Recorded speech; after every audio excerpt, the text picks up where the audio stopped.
Hi, I'm Nick Watson. And I'm Bree Watson. And we're the host of the Constant Struggle podcast. We're also siblings. That too. Our podcast is about trying to balance art and life, creativity and chores, passion and paychecks. Each episode, we talk to an awesome guest. We learn about their art, their craft, and all the frustrating struggles that come along with the journey. So be sure to check out the Constant Struggle podcast on the Podcavern Network.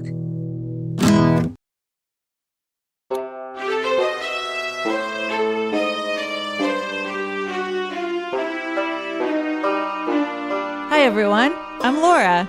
I'm Sam. I'm Tong. And I'm Brad. And this is Pixar Pals, but you might know us as Disney Dummies.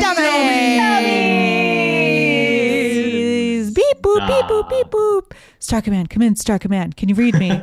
Hello, everyone. Thank you for tuning in to Disney Dummies, aka Pixar Pals, the podcast where we make our way through all of the Disney and now Pixar animated feature theatrical releases. And guess what? We've gone so far, we ended up in outer space.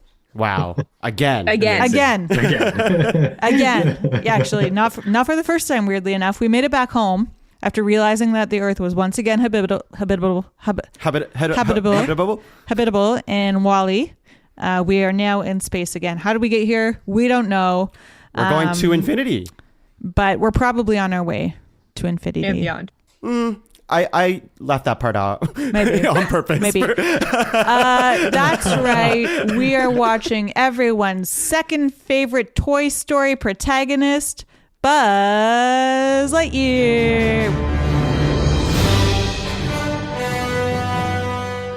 Was that a controversial statement? That might have been a hot take. Yeah, I probably should have left that. And also, it's not called Buzz Lightyear. It's just called Lightyear. No, yeah, that's right. So that's my bad. Off to a strong start, as always. But yes, we are watching this film, which is not a sequel to Toy Story, not a prequel to Toy Story, but in some ways is a prequel because it came out before Toy Story, because it is the movie that Andy watches that makes him so excited to get a Buzz Lightyear toy. That's right. And I'm already spoiling the film. This isn't my job. This is Sam's job. So instead of jumping into the summary, let's start off by asking everyone about their nostalgia for this film. Tong, I'm looking at you. What are your nostalgias? My nostalgia? Yeah. Or nostalgias. Yeah, I remember the feeling of this movie in the way that, like, this happened right after Avengers Endgame. And everyone was kind of like wondering what was... It did? Yes. Everyone was kind of wondering like what the temperature of the room with all these like famous actors. What are they going to do after Avengers Endgame? And it was like, oh, Chris Evans, he's going right into Lightyear. That's a big fucking deal. Like that. What a get.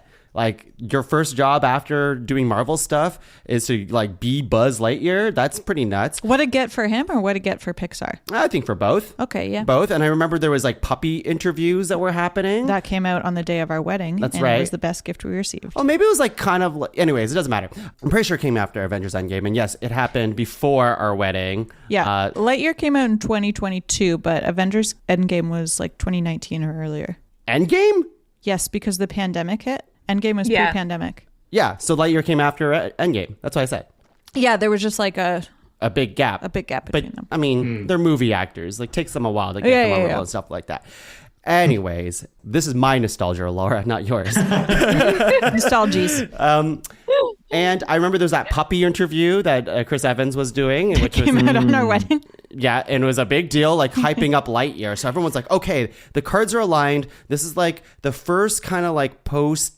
I hesitate to say post-pandemic because even during our wedding, it was lucky that we were able to get everyone there and we weren't locked down and having to wear masks during that time. So we're starting to see the light at the end of the tunnel. So with Pixar, it's like their first movie that they can actually get people into theaters. They got Chris Evans. They did this puppy interview that blew up like crazy.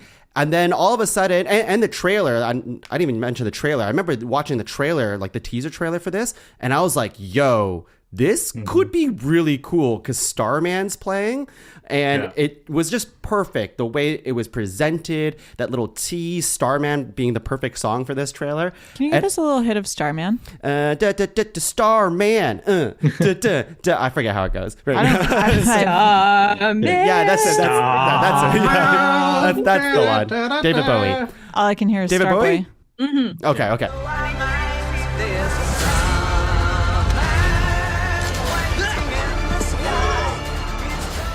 Anyways, Weeknd. that's Starboy, yeah. Yeah. And then I guess the last thing I'll say is like, because all those things were hitting, it was like one of those things that, like, yeah, our wedding happened and we were gone for a little while. But during that time when the movie came out, I heard like basically nothing about it. I thought like all of the cards were lined up for it to be like, this is gonna be a home run. It's Buzz Lightyear, it's Chris Evans, it's this awesome trailer that makes this movie feel like, oh my god, this looks crazy. And then I heard nothing, and I was like, I'm concerned. And then I don't know what happened, but we didn't end up watching it in theaters at all. And in fact, I'm pretty sure my nostalgia includes that this movie did not very well at the box office. And then I was like, maybe I don't need to see this movie in theaters. And we never did. We just ended up seeing it on Disney Plus whenever that hit. So last night was the second time watching it. And I'll just leave it at that for now. All right. Well, thank you, Tung. Beep, boop, beep. Sam? Beep, boop, beep. Yeah, I remember when the trailer dropping, like sharing it around on work threads, and I was like, yo, this looks sick. And the music, it was a really good teaser. I feel like in kind of the years here where we all kind of collectively stopped watching trailers for things we like because they gave away too much, this was a nice little tease that gave like just enough to get you excited. So I don't think I watched any trailers after this because Brad and I did throw on the trailer after the movie and I'm like, this was not the cool one. So I think that was like definitely just a little tease. Like it wasn't very long. It was just like that song and like a few things. It's like a minute long. I watched it today. The original teaser. Yeah. It was the original teaser. So it is not a trailer. But anyways, I digress. I remember it being cool or looking cool. But then, yeah, I don't even remember if Brad and I saw this in theaters or if we waited to watch it at home. I know we've seen it and I remember it pretty well. I think it was in theaters. I think we might have gone to theaters, but like I actually don't really know. I think we did. I just know that I feel like we did. Yeah, maybe we did. Yeah, that's all I'll say for now. Why don't you share your memories, Brad? They seem ever so slightly clearer. Well, yeah, which would be like the first time because I've got a terrible memory, but I'm pretty sure we saw it in theaters. But the main thing I remember is as also the teaser trailer with the song, and I feel like I can like picture the silhouette of Buzz in like the window, and it's just was a very moody trailer.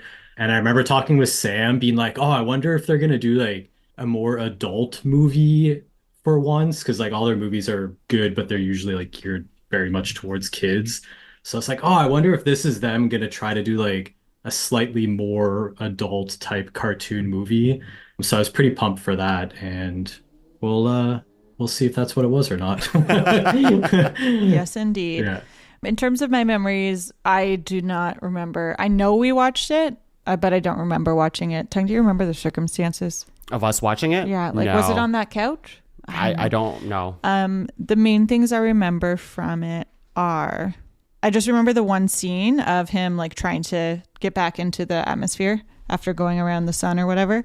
That's the only thing I remembered. And then also I vaguely remembered that there was a same gender relationship, and that was a big deal when the movie was released. But those were kiss that rocked the world. Yeah, those are kind of my only takeaways. I have more takeaways this time.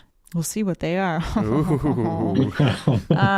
But I guess we can blast right in. Sam? Blast right off? Blast right off? No, it says You can blast right off. I will blast right off. and share a summary with us, if you don't mind. Okay. If you'd be so kind. I don't mind at all. Well, actually, I do kind of mind. We all do. Whoa, We all do. save it.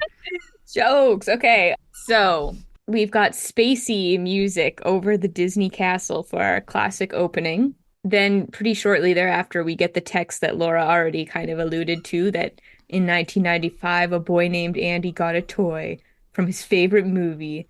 And this was that movie. It's Something so along those lines. it's so weird that It's- it's like a movie within a movie universe that we're watching. I agree with you, and I'll save most of those thoughts for later. But off the bat, I think the idea is kind of neat.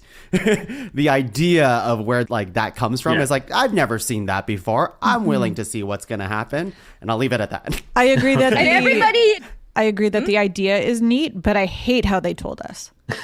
Right off the top, they I have to agree. like explain it right away. I Yeah, think. just like let us make that assumption. it felt very slapped on after the fact to me Yes. because of the way it was written. I was like, Yes. was this an afterthought? Because everyone was like wondering. I remember, I like from nostalgia again. It's like I do remember being like, how exactly does this tie in? Like, is it nothing? Is it like I did wonder how this was going to be incorporated, and I don't know if this was one of my guesses. Like but I feel like they could have zoomed out at the end and showed Andy watching it in Yeah. the theater or something. But Save it. instead, yeah. Yeah, okay. Well, we'll Sorry. save it till after. Sam- I'll make a note to circle back. okay, go for it. Sure. Blast again. Blasting off again. We got that little snippet. Now we see a spaceship on its way somewhere. A man cracks his neck and they're landing on an unknown planet to investigate. This is just like the beginning of an exploration kind of thing. And we see two space rangers going to investigate stuff. We quickly learn it's Buzz as he's narrating for his mission log into his arm, which is like something he does in Toy Story, so you kind of know who he is. And he says some kind of Buzz Lightyear catchphrase at this point. I didn't write down Is which it the one, but no signs of intelligent life anywhere one? maybe, yeah. That might be it. And then his partner Hawthorne I'll give is her a Wii razzing U. him. I'll give her a Wii U. Yeah, Wii U. We'll Yeah. give Hawthorne a Wii U. Yeah. Hawthorne fucks. Adult so she's- Hawthorne. Mama Hawthorne. Yeah, like OG Hawthorne. Yeah, that's it. Buzz's Yeah. partner. Yeah. She says to Buzz, "Oh, you didn't take the rookie because the rookie's supposed to be with them on this mission too." And Buzz's kind of like, "Meh, I don't like rookies and I don't like autopilots."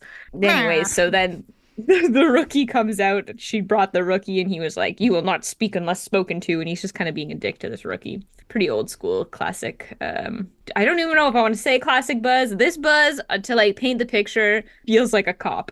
The space rangers feel like cops. They are cops. So I'm already like, this is, yeah. Space Yeah, okay. Rangers. Yeah, yeah. Wow, I cops. never thought of that before. Even the promo image for this movie, when you go to click play, I'm like, this man looks like a cop. He looks, anyways, that's my thought on that. So he's kind of a jerk to this rookie. Hawthorne starts kind of mocking him in his narration by playing cheesy music while he's talking. But again, they're all just kind of goofing around exploring this planet until vines come out and attack them from the planet. Shit. And then there's flying bugs. Yikes. And the ship is sinking. And things are all things are happening. The turnip ship. Yeah. So they're running back to the ship. They engage in stealth mode with their suits, but That's pretty cool. it's really quick. Nice. It is, but it seems very quick, and you can still see their footprints, and they like get out of it fast. I was like, did I miss something? What was the point of that?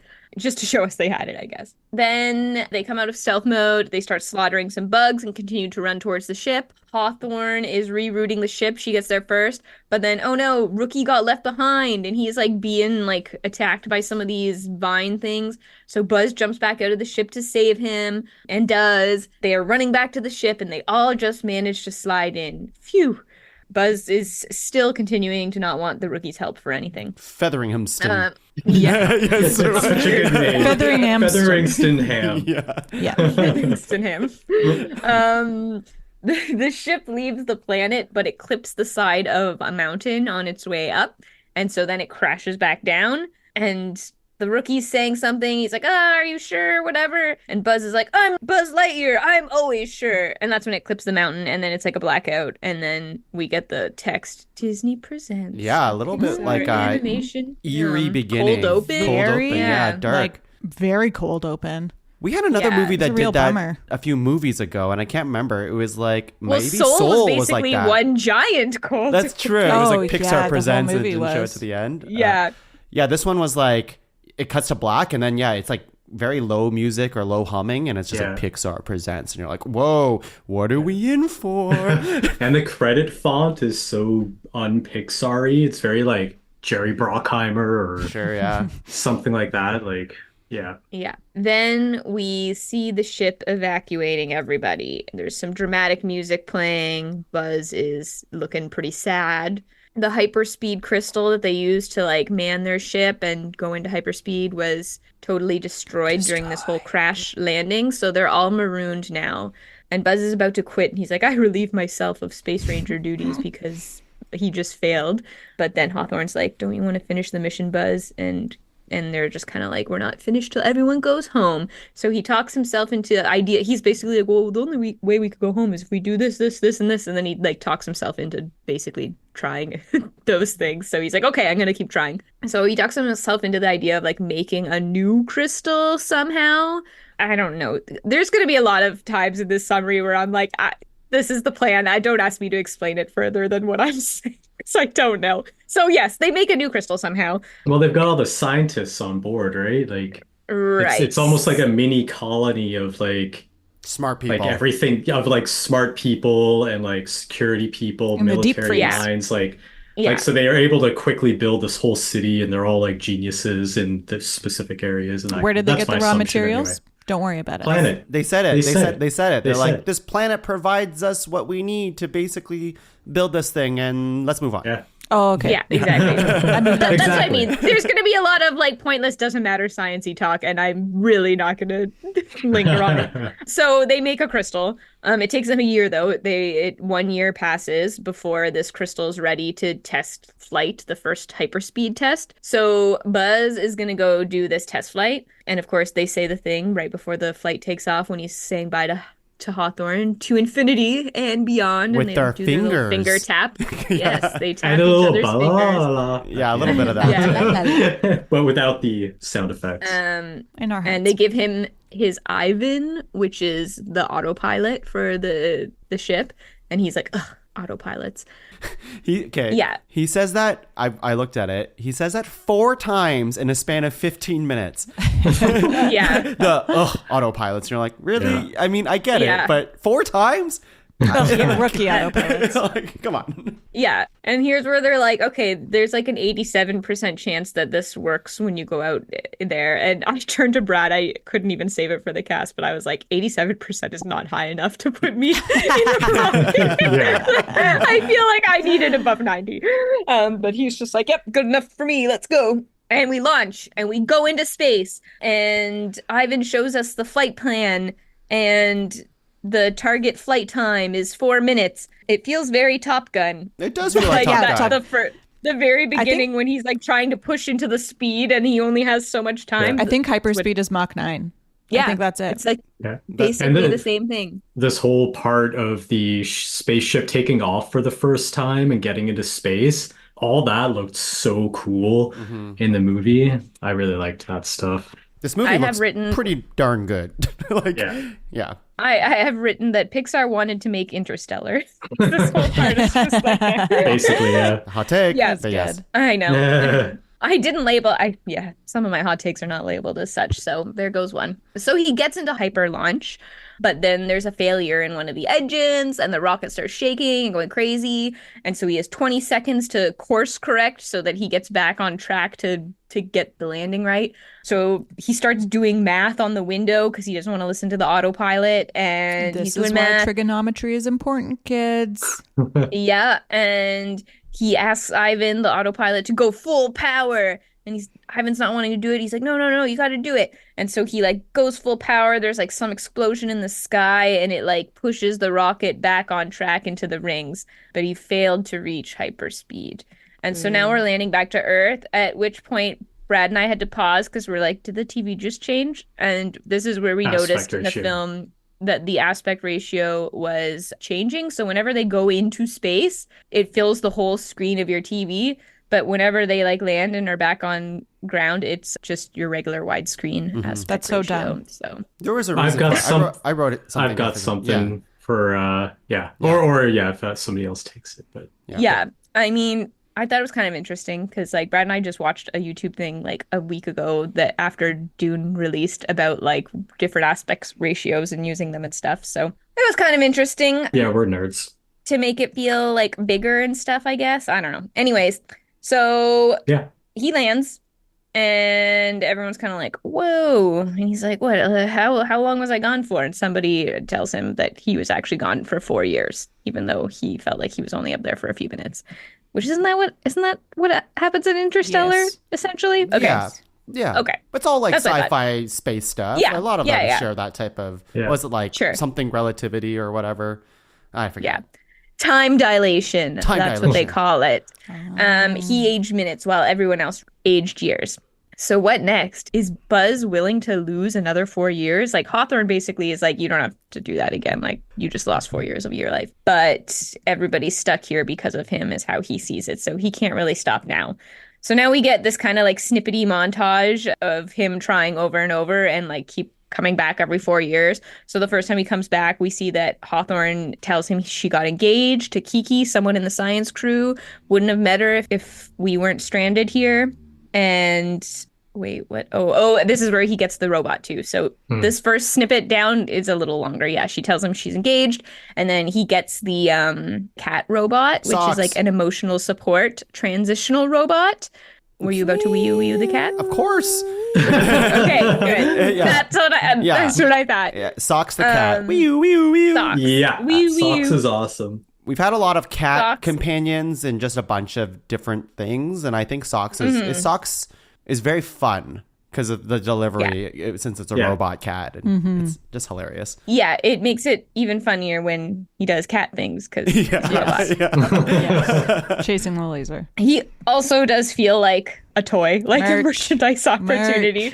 You like very, very much so. Yes, but I love him, so he's a good it's one. okay, I guess. He's a good one. He's a good one. He's a good but one. I see what you're doing. But he's a good one. Better than fucking Splat from Strange World. Yeah. I mean, the first and in this snippet, in this first meeting of him, he's pretty funny because he's going to bed and he's like, "What do you want to listen to?" He's like, "Oh, whatever. White noise is fine." And then he turns off the lights and the cat just opens his mouth and it's like the white noise machine, and it's pretty funny. So Buzz is like having nightmares about basically just everything that we've already just been watching happen. But Socks and Buzz aren't going to give up on their missions. So Socks is like, when should I expect you back? And he's like, 4 years. And he's like, we're space rangers. We finished the mission. So as we get through this, okay, now we're like going into the montage a little more. So I feel like I was a little premature because this was the first time he did it again. And now people are starting to forget space rangers ever mattered. And so he starts going on all these missions again. So he comes back and then Hawthorne is pregnant. And then he comes back again. She is a 4-year-old kid. And then he comes back again. Now we see that she's graying. And then he comes back again. And her son's graduating college. And then he comes back again. And now people are quite old. And then he comes back again. And they're having their 40th anniversary, which I guess is where we get the kiss. I didn't even see it happen. I think that was so it. fast. I don't remember It's where so we're fast. I It's think very brief. it's honestly like nothing. Yeah, it's not. Yeah. He comes back again. She's gone. I this actually part is like pretty sad. this part of the movie. Yeah. I thought this was like a cool, like, I don't know. It goes so fast. Like, literally, he comes back and he's hitting the rocket, like, instantly. And you're like, oh my God, dude, you're losing so much time. Yeah. That's rough. Yeah. It also made, I think, kind of express the futility of it all. Like, he's trying to do this so that he can bring these people home, but like they've made homes here. And also, they're all going to be gone soon. So what, you're going to bring a bunch of people who have only known this as a home back to some other home? And Yeah. Well, it's also I feel like this should have been the main conflict of the movie. Yeah, sure. But it's not. Well, yeah. But also, like, he has a guilt, right? Like, that's why he's waking up with nightmares and stuff. Is like he is the reason why everyone's stranded. And even though everyone has kind of let go of what happened and have built lives around here, it's only been like few days for him. Like a year later, and then 1 year later, and then a few days for him. Oh, I figured it was a year between each attempt. Oh, really? I thought it was pretty I don't quick. think so. I think it's like a a week. day. Yeah. like, I think he basically gets back, sleeps, and then goes out again the next day. yeah, that's how I felt too. Oh, you think they can build a new formula that quick? Well, it's 4 Wow. years. He's gone every time, right? So they're he building it while leaves he's and, away. and while he's gone, they're doing like the next one. Yeah. That's what I assumed. That's what I thought too. I see. Yeah, I thought this was like a span of a week, which like yeah, you know your friend's like gonna die if you're doing it in space. Yeah. So she does. She's gone now when he gets back on the last one, but she's left a hologram for him saying goodbye, and it is sad. And she tells him she has grandchildren and how her granddaughter wants to be a space ranger just like you. And she says, I'm sorry, I won't be there to see you finish the mission. And then she says, to infinity, and puts out her little hologram finger. And then I wrote, okay, I'm crying, but whatever. I like that part. I also like how she puts out her hand and go to infinity, and then she like probably in her mind counts down a few seconds because she holds it out for a second, and then she goes the afterwards. Yeah. Like it's like, okay, how long do you wait until you're like, okay, he probably said and beyond at this point. Yeah. Yeah. This part's sad but well executed. Yeah, like I it. agree. So then the new commander comes in, taking over for Hawthorne, and he tells Buzz, that was it. That was your last mission. We're not doing any more of these. We're gonna stay here. And instead of this mission, we're gonna work on building a big laser shield to protect our like colony that we've got here now. And he's like, we're just gonna make do with what we got. So Buzz is sad, not super thrilled about that. I do like when Buzz is like, but like, what about Space Ranger? He's like, that we're all good, man. We got the laser shield. Just, the way he says it is like so good. So Buzz is sad, and then when he gets back in, earlier when he had left that first time, when he first met Socks, that first morning when he left to do his like next attempt after that, he had left Socks with some like physics puzzle and was like, figure this one out. And It's for the crystal, like the hyper crystal crystal formula. yeah, he's the like, crystal "Here, formula. figure this out, perfect it." Yeah. So anyways, Buzz is all sad, and now Socks just told him that he actually figured out the problem that Buzz left him to do, and it took him 62 years because that's how long Buzz has been going around. So 62 years to find this formula, and I guess this is the formula that would make like the next launch actually work, presumably. So they just need one more mission to do it. But then two cops show up to steal the cat. But Buzz closes the door on them and is like, let me say bye to him myself, but then he runs away with the cat. I was genuinely scared here for the for Socks. Yeah, then they're running through the facility towards they want to get to the ship again. He's gonna like break into it and try and do this launch now that he's got the right formula equation or whatever. This and feels they're very dodging Captain all. America to me, like Captain America, like Winter Soldier. It's when like Yeah. the people you work for turn on you, kind of thing, and he's just Yeah. like, I got to get out of here. So like when he jumps out of his own room or whatever. Yeah. Yeah, and Socks buys him 5 minutes by shooting a dart at one of the cops, which is pretty funny. It just that like is comes out funny. of his mouth Yeah. and knocks Yeah, someone it's out. a good gag. I bought you 5 minutes. yeah, I just Yeah. want 5 minutes. So Buzz gets to the ship, he puts the crystal in, but like more cops are being alerted that there's a breach in the launch bay. But he starts like taking off with this ship, but then like the cops jump on the ship, which seems like a dumb move on their part. Like they're just gonna get blasted off. But I guess some of the cops stop the doors from opening or something. There's some big guards coming. Then he overrided the override. Beep boop, beep boop. I don't know. Socks did something. Stuff's Socks is happening. R2D2 Yeah. Yeah. on drugs. He can do anything you need when you need it. But and it's not also Now we're talk. back. Yeah, we're back launching into space, approaching hyperspeed. It's so bright, like so bright on the screen too. It's like all just like so white all of a sudden because he's in hyperspeed, and I just have in caps so bright. I feel like I was being blinded. This whole thing was so cool. Yeah, and then he makes it through, and the confetti in the ship goes off because, like, woo, you did it, you did the hyperspeed. But now they're going to crash way back down, and we see on their landing the red dome is over the facility, and Buzz Laser Lightyear is shield. Buzz Lightyear is trying to send a message to Star Command, but there's no answer. So then he crash lands in the woods and gets tackled by some soldier who's warning him about a robot. And it's like, what's going on? And they're like kind of in the foresty area. And the robot puts this thing on the ship and blinks away with it. And then he says, Zerg. And then we see the robot again blink back into existence on a big massive ship in the sky. So there's another really big ship in the sky. This robot on the ship unlocks another big room. And then we see another big scary robot who comes out. Presumably Zerg. So Zurg is mad that the ship robot guy didn't steal the pilot that was in the ship that he stole. He just stole the ship. I'm saying ship a lot. Ship, ship. Lightyear, Buzz is like, where'd that robot come from? What's going on? Where? And then we meet Hawthorne, but it's not his old partner, Hawthorne. It's Izzy Hawthorne, who is 22 years old and the grandchild of his ex-partner. I'd give her a Wii U. Sure, she can have a Wii U. She can have a Wii U. I didn't give it the full treatment. But It's she's not even a rookie. It's not Wii U, Wii U, Wii U. But it's like I'd give Yeah. it a Wii U. Yeah. So she kind of explains to him that the Zurg ship showed up about a week ago, and that's why the laser shield is up. But Izzy has a plan, and she's got a team, and they call themselves Operation Surprise Party. Oh, and she's telling them that she found a pilot, so she goes to introduce Buzz to these other two dudes.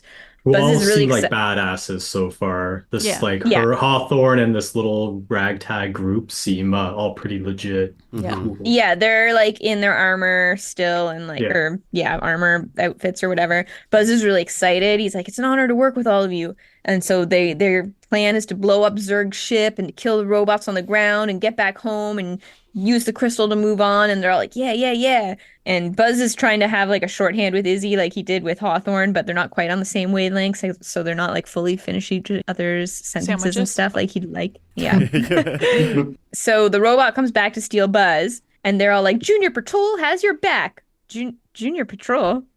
These are rookies! And so it's amateur hour. They all like barely know how to shoot weapons. They don't know what they're doing. This robot is like almost kidnapping Buzz. Izzy throws the gun to him, but like doesn't get it even near him, so he doesn't get it. That was pretty funny. They finally manage to shoot a bunch of harpoons and like off chance hit the robot in the head and in the arm. So Buzz does scrape away free, but not after a big kerfuffle of them looking like idiots. So now Buzz is like, whoa, what was that? And demands information from them. And we find out their names are Mo and Darby, and they're volunteers. And they're all just kind of part of this, like, I don't know what would you call it? Like a volunteer space ranger program? brigade? I don't know. The one guy, the older guy, is like on here like for community service basically because he's a He's on like prisoner. parole. Wait. And then I don't know why Mo's doing it. No, Mo's the shorter one, I'm pretty sure, and he's like the community service parole guy, right? No, that's Darby. Oh, Darby's Mo is Taika Waititi. Oh, I thought That that is was Taika? opposite. I thought Darby was Taika. No, I don't think so. No. Well, Let me look real Mo quick. was No, Taika. All right. Mo is Taika. Okay. Yeah. Yeah. So Mo is the harpoon guy, and he's like afraid of everything. And the ongoing kind of like thing with him is just that he's like a quitter and like quits things. So I again don't know why he's with them, but anyways, they're a ragtag team. You forgot the robot. We see. Oh yeah, they have a robot too. I guess. A robot that's really bad at like Thank you. Carry giving on. instructions. Directions, yeah. Yeah. The robots I are did written not off- write a thing about the written off robot. very Yeah. quickly. He's Yeah. Derek he's a was bit his name. character. Yeah. Yeah, they don't keep him very long. We see the robot that was trying to get Buzz kind of like get up and start walking around again, and Buzz is gonna leave all of these rookies behind to go get a spaceship. Now they're near some building. I should not have been the one to do this movie. Yeah, they're walking towards some building with a ship in it. He's on his own now. Socks is with him and detects life forms, hibernating something or other, so they kind of ignore it. Buzz finds his old suit and puts on his classic Buzz outfit, the Lightyear outfit we know from the toys. Sort of. He does kind of. He does some martial arts moves in it. But then a ton of these spider things wake up in this factory. But the other three had also followed Buzz, even though he didn't want them there. So now they're all there, and the spiders are hatching. Because he So kept it's their time to. car keys. They had to come Oh. get the. Because he's like, "What the hell? I told you not to come here." And they're like, "But you have our keys." Oh, okay. Yeah. That's why. So it pops up here and there that like it's kind of also Buzz's fault for not communicating properly with the team. That's right. Yeah. Yeah. Yeah. He's not great. He keeps being So- like, "You guys suck," but they're like, "But you did this or you did that." Yeah. So now it's time to blast their way out and get away from the spiders. So they come up with the idea to go into stealth mode. So they all put on these Buzz Lightyear suits that have stealth mode on them, and they go invisible and start leaving. But Buzz, again, back to what you just said, is stupid, and he didn't tell them that there's a timer on stealth mode, so they think that they're just going to be invisible the whole What an time. oversight. Yeah. Like, what an Fucking idiot. Stealth mode lasts forever. Yeah. So they get away and they're being all cocky about how they got away from the spiders, but then they all turn visible again. So Mo pulls the surrender thing on his suit and becomes a big raspberry, and they're like pushing him around these bugs, and they're all clambering into the vehicle. They go back towards Buzz. The bugs are charging behind them, but they manage to like get in the door right at the last second there onto Buzz's ship. They fly off, and there's bugs all over the ship as they take off. So they just barely escaped all these spider things. And now Zurg is blasting their ship. Oh no. Smash cut. Smash cut. We're on the dark side of the planet now because the ship, oh god, smashed, right. So we're crash landing once again. I don't know. There's so many crash landings on this in this movie. Trying to keep up. Okay, so they crash land again. Socks does a damage report. Beep boop, beep boop. At this point, we find out that Izzy is afraid of space. So Buzz is razzing her for that. How can you be a space ranger who's afraid of space? That's like not allowed. Buzz is trying to fix the ship. Izzy is coming up with a plan. And the plan is they need to go get this thing to fix the ship. Buzz is like, whoa, good job. You knew what to do. Let's go get this thing. And so they break into this command center. This is how this movie feels to me. So if anyone at home is struggling to follow me, this is how I felt watching the movie. Yeah. The best Sam summary yet. So they break into this command center, and Buzz is like, yeah, good job, elderly convict. Actual words he says to him. I didn't make that up. They're in there, and Mo accidentally hits a button, and they all get trapped in these security red cone things. So they're all trapped, and if they bump into each other, the cones merge, and then both of them are trapped into one cone. So they don't know what to do, and Buzz is like, guys, just like, they all end up smashing into cones. So they're all together in one cone, and Buzz is by himself. And he's like, let me find a way to save us.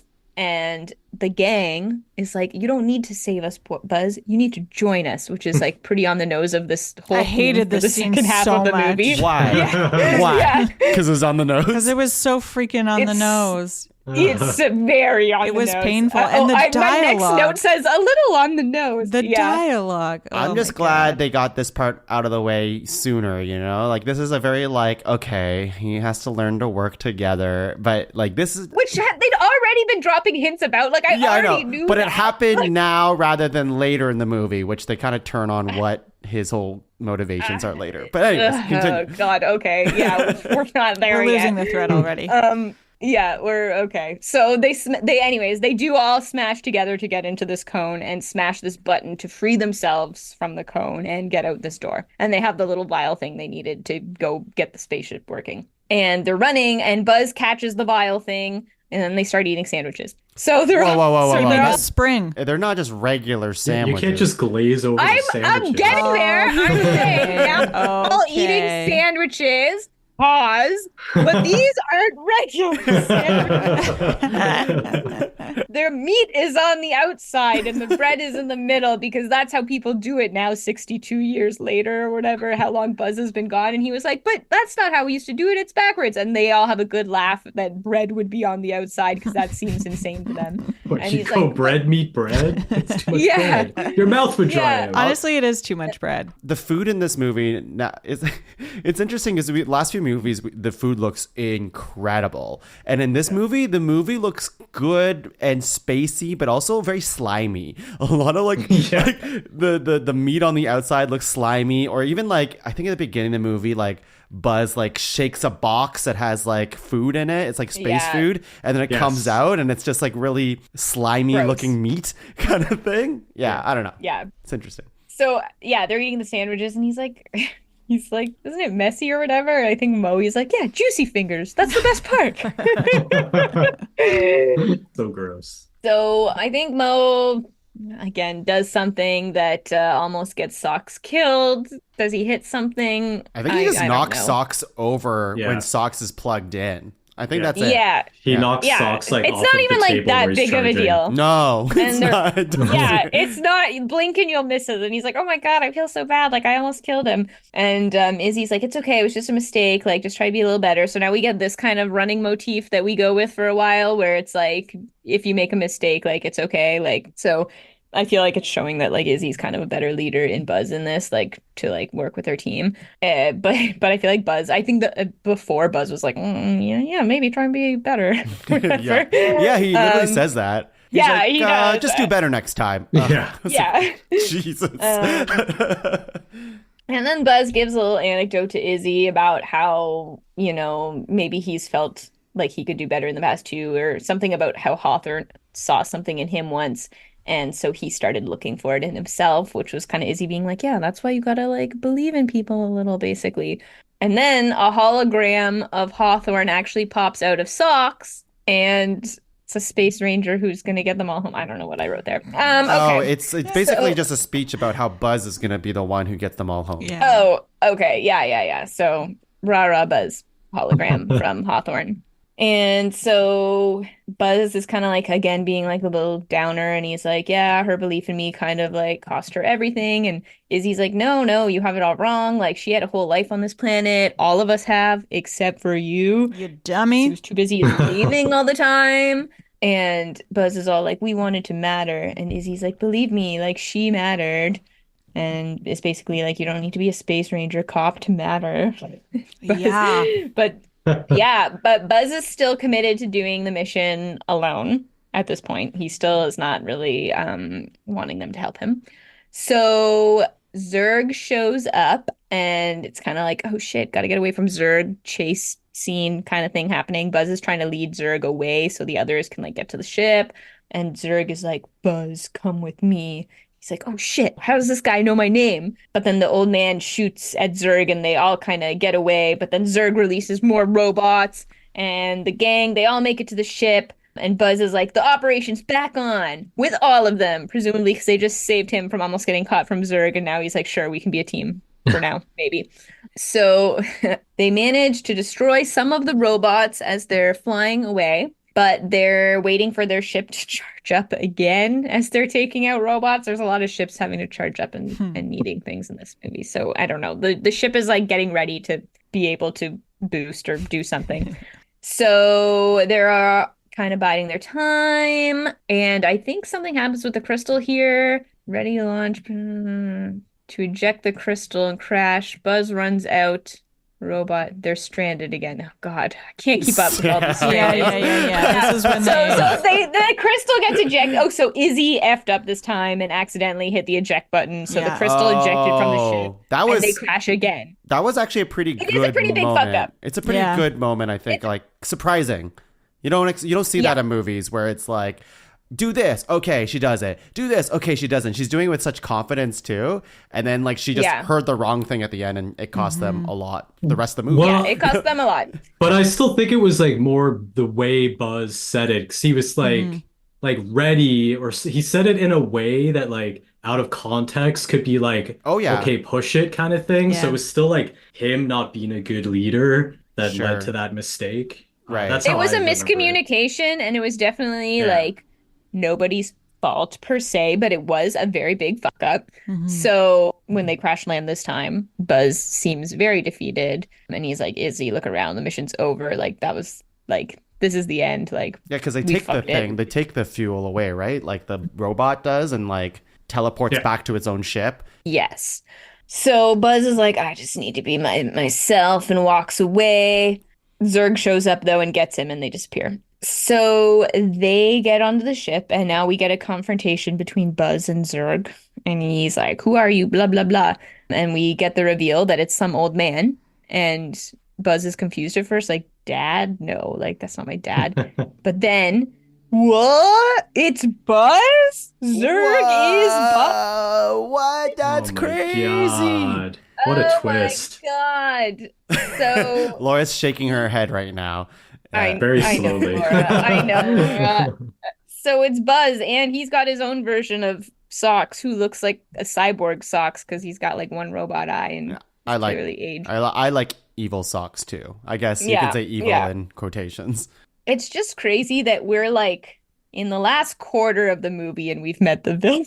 Is that So, true? Last quarter at this point? We're like at this point, it's like we're rapidly reaching the end of this film. Can I ask, did I miss something? Or is there zero explanation given as to how a second Buzz exists? No, they explain it. They give it. They give it. You don't want to think too hard about it at all, though. I just don't think about it. I feel like he just says, I was in hyperspace too. And like, does that mean that they branched off into two different versions? I'm sure Sam will get there in her summary, right? I don't know. Sam Summer's going to like, they talked. I have not had an adequate explanation. And I'm mad. He goes ahead. No, Laura. And then when he gets back, though, because he reaches hyperspeed, and when he comes back, all of the, like, camp guys are aggro on him, so... Got that. But there's only one again. Buzz. How is there suddenly a second Buzz? I don't know how there's a second Buzz. Did he fracture in hyperspeed? So the old Buzz is basically like the original Buzz that came back, and then the laser shield guy was like, "You're under arrest." So the original Buzz was like, "I'm out." Flew off, time traveled into the future, got some like crazy technology, time traveled back in time to before his original self got out of hyperspace. Yep. And that's why there's two Buzzes, and one's a Zurg. And one's Buzz. And he would have went further back to when, like, the whole plot is like the old Buzz Zurg wants to go even further back. So before they even like crash landed, or he would have been able to escape from that situation. Would that make a third Buzz? So he's a future version. It would just erase all Buzzes except for himself. He's a future version of Buzz who went back in time to the point of the hyperspeed. Yes. But he wanted to go back further. So fucking stupid. Okay, thank you for explaining. I understand it now. Yeah. I'm no less He angry. wants to basically prevent the mistake that has been haunting him his entire life. Yeah. That's what it is. Yeah. Yeah, because he figured out how to jump through time eventually. Okay, yeah, that was what it was. All right. Brad and I get it. We're space rangers. What are you I two? did get it now that we've re-talked about it, but I hate how much I have to Now care. that three adults have explained it to me, I think I get it. Yeah. I've seen this movie twice. I should remember. Okay. So cut back to Izzy. Now we're going to kind of cut back and forth to them for a quick little bit here. So we're cutting back to Izzy. Guys are trying to tell her that it was just a mistake, no big deal. But she's like, it's different now because it was my mistake. And she's supposed to be as good as her grandma. But now we're back to the Buzzes. And he's like, I'm 50 years from now, you. So he's like 50 years older than this Buzz, I guess. His body looks really weird as an old man. I have written here, his chest and his head are really big, but his arms and like limbs are really skinny, and he just looks very weird. It looks like he's been just in that suit this entire time, so like not exercising at all. Oh boy. Okay, and if you guys had just like given me 2 more minutes, here I explain this whole fucking thing. I'm so sorry. But I clearly needed my notes to remember enough to tell you. Okay, so let's have you explain it. I want to hear. Old Buzz reached hyperspeed. The new commander was going to arrest him. This part I kind of got alluded to. So he took off again, and he went as far as he could, as fast as he could. He traveled centuries. If I can use the crystal to go forward, he thought, I could also go back. And then that's when the Buzzes talk in unison. And they're like, we'll go back in time so that we never landed on this planet. Did we just become best friends? And so, but they still need the crystal, the like special fancy rainbow crystal that the cat made. But Buzz realizes that if he goes along with old Buzz's plan, Hawthorne won't have met Kiko, and Izzy won't really exist because there'll be no grandchildren. So Buzz is a little worried about this. But old Buzz is like, we're supposed to be space rangers and matter. But young Buzz realizes that everybody else was okay and had a life, like they'd been telling him. And now old Buzz isn't going to let young Buzz go. Cue the robot. So he's turned on him almost immediately because he doesn't want to go along with his plan. Cut back to the crew. Izzy is demanding they all go back to the ship. She smacks the thing on the side of the ship, which I don't know where it came from, but they teleport away and make it onto Zurg's ship now. Yeah, it's one of like all the robots, the Zurg robots have like teleporter discs. Yeah. And bring one them of back them to was the home base. Yeah. One of them just happened to be on their ship, I guess. No, because they destroyed a bunch of the robots. And okay. So there was like one laying around that they slapped on the ship. Yeah. Okay. Cut back to Buzz. You can't do this. You're going to take away their friends and family. And then old Socks uses a dart and buys Buzz 5 minutes, just like Yay. I bought you 5 minutes. And Buzz says, "I like this new you," which I was like, "Yeah, he does." Oh, Socks says that. he's- Socks says it. Socks. Oh, Socks does. Yes, Socks. I Also, like this new you. Have we said, and you might be getting to this, Sam, I'm sorry, I think it would have already happened, but like old Buzz would have said, "Oh, you see all these robots that can't say Buzz, so they end up saying Zurg." Berserk. Berserk. I don't think I wrote. Which Well, doesn't make any sense. Zurg is the only thing that they could say off the hop, but then when they meet Buzz, they try to say Buzz and it comes out Berserk. Yeah. And if you read, we watched the with subtitles on, and anytime the robots say Zurg, it's B-Zurg. Oh, I thought it's my only when they're God. trying to say Buzz that it comes out as Berserk. Is that true? I think so. Well, old Buzz is Buzz, so they would have been saying Zurg anyways, Yeah. Berserk anyways. Anyways, that's the reasoning. Anyways. The reason What a is they can't say stretch. Buzz, so they have to say Zurg.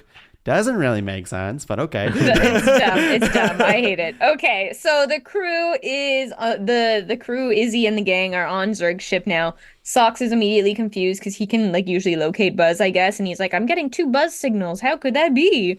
Cut back to Buzz. Buzz asks Ivan, the autopilot on this big Zurg ship, to self-destruct. They have 2 minutes, and at this point, Zurg, this in caps lock, steps on Cyborg Socks and just kills him. Kills him. Outright. Calls him a traitor and steps on him. Oh my god! Can you imagine being I a was child "Oh my watching that?" God. Oh my god! I was shook. That's insane. Yeah. That I have, even though I just explained. This is what this. Even though I just explained it all to you in my own notes, and we've been over it, I have written not super clear how there's 2 of them. What? Could there be 2 Hawthorns then? One that lived her life and the other basically my question was like, does this timeline, I guess it just never exists if they manage to go back. Yeah. Izzy doesn't exist anymore. Like, they're all Exactly. dead. They just Okay. wipe it. Okay. Yeah, they wipe it. In which case they would wipe one of themselves. But it's Young it Buzz. already happened. Or- How can you wipe something that already happened? Because they're going back in time. Yeah, so one of them would disappear though, right? The one that would The disappear is the Buzz that we know. But it already Buzz we know happened. would disappear. Okay. I think we have very All different right, moving viewpoints on time moving travel. on. We do. You're wrong. Yeah.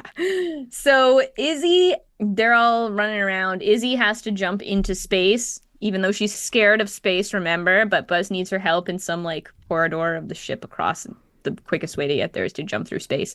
So she has to take this big, scary jump into space. This part is quite scary. It Yeah. seems very freaky. Oh, man. They really This capture is why she's where afraid. I would wee you her now. Yeah. Just like Good for this her. jump. Yeah. Yo, this is crazy. Like Yeah. the whole thing was like, yeah, when you know, if you're moving in space, you're just gonna keep moving in that direction forever because it's fucking space. And she has to literally make it from one tiny door to another. And then when she lets go, and they kind of go silent, and she's just like slowly kind of getting towards it. And it's very spooky. It's so scary. And then so she's like floating towards her destination. She's almost made it, but then the ship starts tilting. So her perfectly being lined up Terrifying. ends up being fucked. And so she's like grabbing at like bits and pieces of the ship that are like poking out, trying to get a grip on something. And she's like, Socks, because Socks is floating away into space. And she like goes after him and like reaches out into space and grabs him, even though she could have almost like let go of her own grasp on the ship. And it's just like, man, other Socks just got like flattened like a bug, but she's risking like her fucking life for this Socks. Like there's a pretty hardcore maneuver that she does to save this robot cat. So Buzz is running from Buzz. The manual override is activated and the ship isn't blowing up. Zurg is about to pull Buzz into him. But wait, Izzy was invisible and near them, so she grabs his gun and throws it to him. And they shoot something at the machine to make the ship self-destruct again. Buzz and Izzy teleport away. Mo and Old Man pull the surrender thing. And so the raspberry thing pops out again. Things... I have written, oh my god, things are happening fast right now. I don't even know what just happened. Guys, I was completely sober watching this movie. I just want That you was to your know. problem. I already forget what happened. Yeah. They're all together at the ship again, but the self-destruct is making it all fall apart. Buzz falls away from the ship into space. It blows up. He's flying through space. He lands on a jet. He puts the hyper jump crystal in the jet and flies the jet towards the armadillo, which I guess is the other crew's little ship that they must have escaped on because they're in there. So he flies to them. But Zurg is on his ship and takes the crystal and about to blow up the ship, but Buzz ejects himself and blows up Zurg. Now he's flying through space. With his classic wing situation, which is confusing. Yeah. I get it. Yes. Now he's flying through space and he flies to the armadillo and starts flying against their ship with his jetpack, ... which we haven't seen him use before. Well, it was from the it's the ejector seat. His ejector seat becomes a jetpack wings, essentially. Yeah. I missed that. Yeah, me too. So Izzy is steering the ship and Buzz is on the outside with his jetpack eject seat wings and is steadying the ship at this point because they're coming in too fast. But there's conveniently some kind of air brake on the floor and they have to just pull this space brake. But the door is stuck to get the lever. And so Mo, I haven't brought this up till just now. He's excited about having a pen in his suit.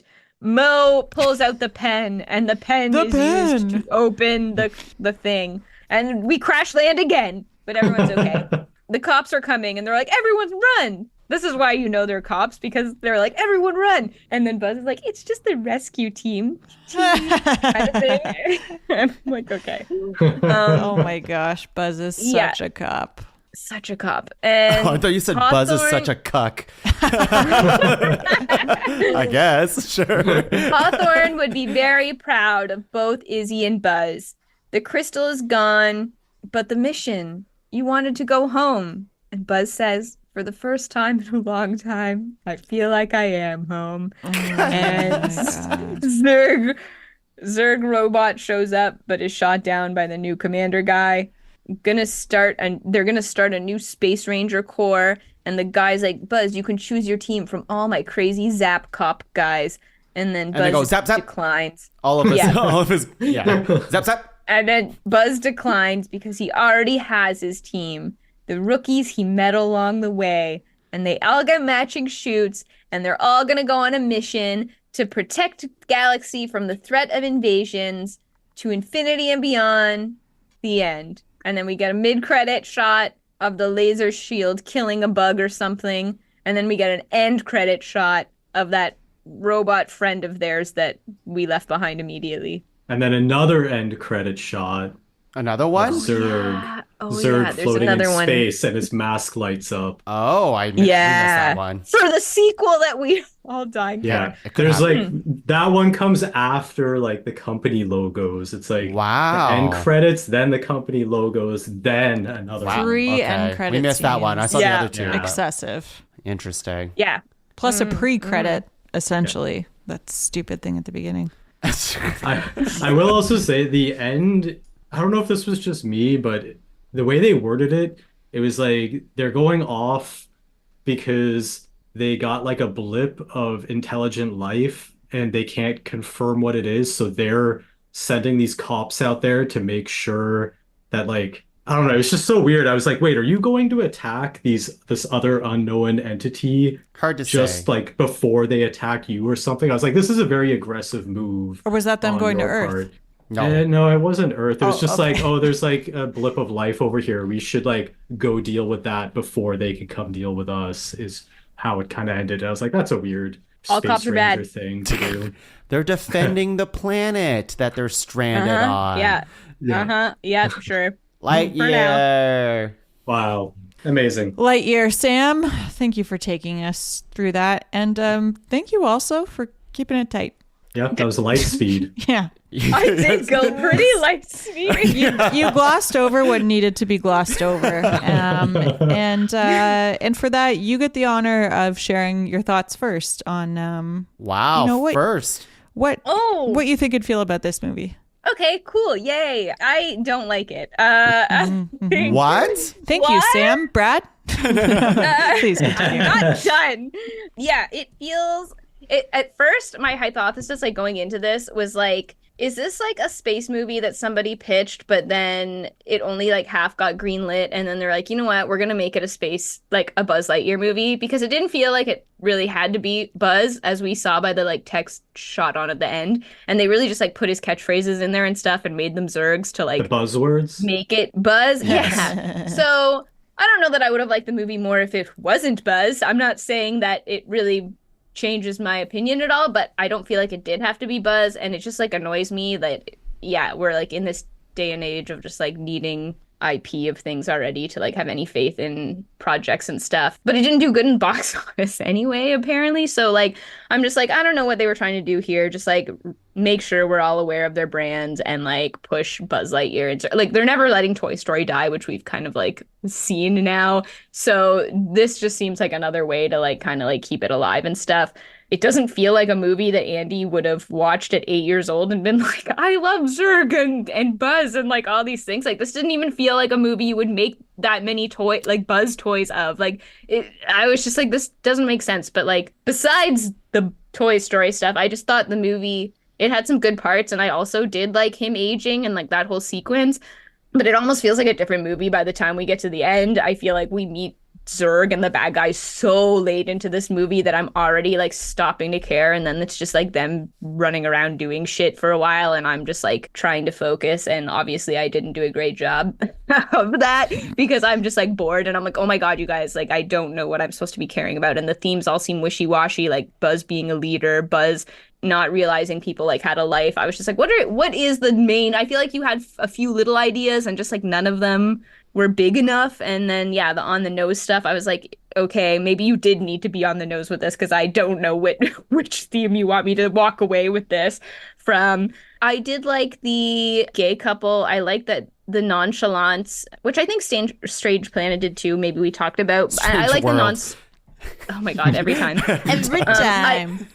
I like the nonchalance of which they treat it, where like Buzz clearly already just knew she was gay when she's like, oh, I have a girlfriend, and he's like, oh cool, what's her name, or when she's like, I met someone, he's like, oh, what's her name, and it's just like not like, oh my god, what's her name, like it was just like very natural, which I did like. But I also feel like they really pushed that there was going to be a gay character in this movie, and she dies like at the beginning, and like we don't really see them together that much, and it felt like they were like patting themselves on the back for like ticking off a box, and then some countries like didn't even, I guess, show it because of it or whatever. So as much as it was like, oh yay, we got an LGBTQ character, it's like, I guess you kind of did, sure. And yeah, so all in all, I'm like mad I had to watch this again, because I feel like I remember that I didn't care for it the first time, so I wasn't looking forward to doing it again, and I definitely won't watch it again because I don't find it very entertaining except for socks. The end. Quick, Sam, Lightyear or Fox in the Hand? Fox in the Hound every time. What do you mean? a Those are like monster. Why would you completely ever watch different that? levels. Well, yeah, of good. why are those? No, because two they're like two movies that you'd never watch again, right? Well, one of them is because it makes you feel so much that you're crying and you like it, but it has a lot of heavy emotion. Yeah. And this one's just like, I don't know, a slap in the face. I think also, like, clearly the stuff that you guys were like, oh, this is really cool how they did this. And I like sci-fi sometimes, but I just don't think I'm like enough of a fan of it to be like, that's so cool. Like, it's just not for me. I'm like, this isn't doing anything for me. So No. I just like get nothing out of any of it except the cat. I like No. cat stuff. Yeah. So Tongue, why don't you share your thoughts? You know how big of a Toy Story nut I am in this podcast on Disney Dummies Pixar Pals. I wouldn't say I was excited to go into this one. I remember watching it the first time and I was like, that was a lot different than I thought it would be. And I remember the first time I was just like, you know what?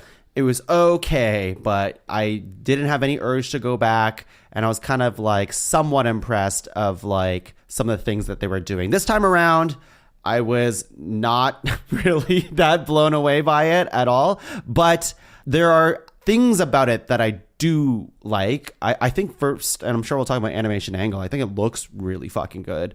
And their space stuff and their technology and the robots and all that stuff look cool. And I am a sci-fi kind of guy. Like I thought the concepts that they put in this movie, while they aren't wholly original, and we've seen them in other movies before, like your Interstellar and those types of things. And Top Gun. And Top Gun and boring elements from movies that we've seen before. Like, this was kind of a hot take, but I didn't know where to put it. But like this movie, the Flash movie that came out pretty recently, and Lego Movie 2, and I'm sure other movies kind of like in this vein have the same fucking plot, which is the bad guy is just an older version of themselves who is trying to go back in time and stop themselves from making a mistake that happened. And that was the plot of Lego Movie 2, if you forget. Isn't that the plot of all our lives in the end? What? Like your future Laura is trying to stop Spunky Laura, and Spunky Laura wins out in the end? I'm expecting to come upon her any day now. But yeah, I thought the story itself, if you detach it from the Toy Story brand, was okay. Like, I thought like the actual sci-fi-ness and like even confusing time travel stuff is like pretty in line with what I'd expect out of a sci-fi story. And I thought it was a pretty cool to see like Pixar tackle that, even if they didn't put anything too original on it. And I think the parts where they try to put stuff original into it, which is just throwing their IP onto it, like the actual Buzz Lightyear stuff, was where it's like, oh, I didn't like that. Like, I just didn't really like, I thought the parts where it was trying to remind us that it's still Toy Story in some way was its weakest parts, because it felt like they try to shoehorn it, like, oh shit, like it's still Buzz Lightyear, so he has to say like X line, like pull up the Toy Story dictionary, the like just all of the famous lines that Buzz has ever said, and pick one of those, and he's gonna say it here just to remind the audience. And I was like, oh man. And like just like the nods to the wings and the laser at the end too. It's just like, man, like this is not what I thought. This is not what I want out of a Buzz Lightyear movie. And I think I put this in hot takes, but I'll say this right now. Like, I think this movie needed to be more like 90s cartoon energy instead of like this much more serious. And like this movie is too well told, quote unquote, for Andy to have watched in 1995, right? And Sam kind of said that already, but there's like no way that like this Buzz gets that toy at the end, right? Like they're two separate things, and that frustrates me because I'm like, this is the whole conceit of the movie. And so when you put it back in the whole Toy Story umbrella, it becomes way more confusing. Whereas I do think if this movie was just detached from Buzz Lightyear and they just did Space Rangers or whatever they wanted to do, just take out the Zurg bits and just enter their own characters and whatever, because this whole Space Ranger thing's pretty loosey-goosey anyways, I think the movie would have been less confusing, and I probably would have disliked it less, I think. But because it's attached to Toy Story, it makes me judge it on a harder lens. And that's kind of where I ended it with it. Mm-hmm. And I do like socks. Oh, and last thing, Mo and Darby, I wanted to like them a lot because sometimes they said stuff that was funny. Like Taika's character was like, oh, that's kind of funny.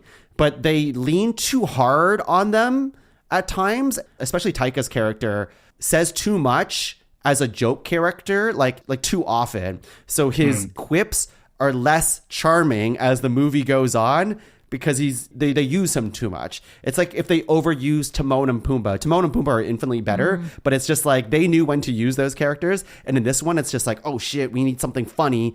Anything. Get Taika to talk about his pen in his his suit. And it's like, oh man, we heard about this pen like 5 times before they're like, oh, the pen. It's like when they made Brittany a main character on Glee. I will have to defer to you on that. But anyways, that's my take on Lightyear. I truly wish I liked it more, but I don't dislike the story structure, I guess. There's some interesting stuff in here. It's just a shame. That's all. They kind of waste it. Bradley, over to you. Oh boy. Yeah, this movie like hurts my head for like how I feel about it. I think I agree very much with Tung about a lot of what he said. Like I like the parts of this movie, but not the sum of it. Like a lot of the elements I really enjoy. I echo what Sam and Tung said. Like the whole time I'm just like, wait, so Andy, like this movie became the most like widely selling toy of pop culture for like multiple years, and it just does not have that kind of vibe to it. I'm trying to like get all my thoughts straight on this because I'm like all over the place on what I really thought. I do think when I was watching it this time, I did try to take the Toy Story out of it and try to look at the movie from the perspective of like, would this work if I'd never seen a Toy Story movie? But I really do think that they lean a lot on you knowing who Buzz is from the Toy Story movies to like skip over some of his character development earlier on. Like he just kind of shows up and he says some Buzz stuff, and then you're like, oh, it's Buzz. And I feel like they kind of use that as a crutch a little bit. So it doesn't, again, I keep thinking about it as like, this is like the movie that made this toy so famous. And I just don't see it because there's not like a lot of character development for the Buzz character up front to like really make you feel for him. He's kind of a dick most of the movie.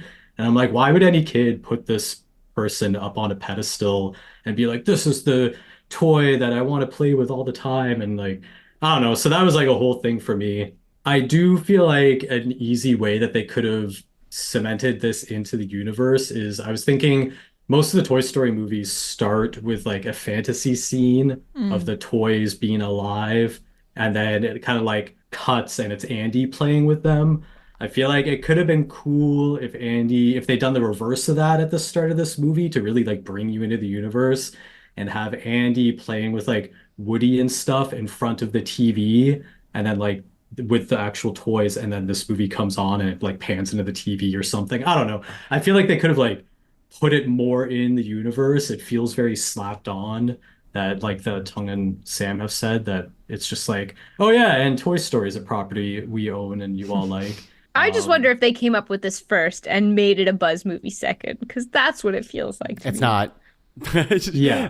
We'll get into it. So I think that's why I'm like very conflicted on my feelings, because especially watching all the behind the scenes stuff, like seeing the way they crafted the movie and like how passionate people were behind the scenes in the making of it and the ideas they had and the like the thinking behind everything. I'm just like, yes, this movie seems fucking awesome. I would have been pumped to work on this movie.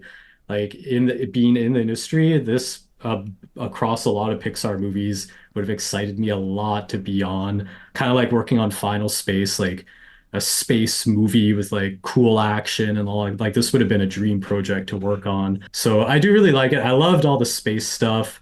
All the light speed stuff was super cool. Spaceships were cool.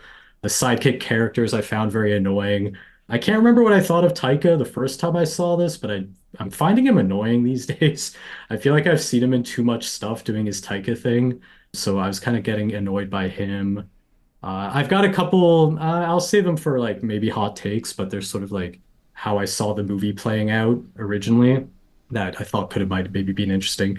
But yeah, I guess those are my thoughts, if any of that makes sense. I like the movie or elements of the movie, but it feels like it leans on it being, which I guess it's in the title, it's a Buzz Lightyear movie, but I feel like they're leaning on you knowing who that character is and like that doing a lot of the heavy lifting. Whereas I'd be interested to show this movie to somebody that's not seen any Toy Story movies and see what they think of it, just being like disconnected from that completely. Because I do think on its own, if you took Toy Story out and it was just like Tung was saying, just like Chris Evans in space, beat Captain America, stranded on this thing, he's guilty. Like it all works, it all plays for me, but it's like it's more the Buzz Lightyear stuff that shoehorning in. And, I don't know. So yeah, I'm conflicted is how you can mark me down on this one. Yeah.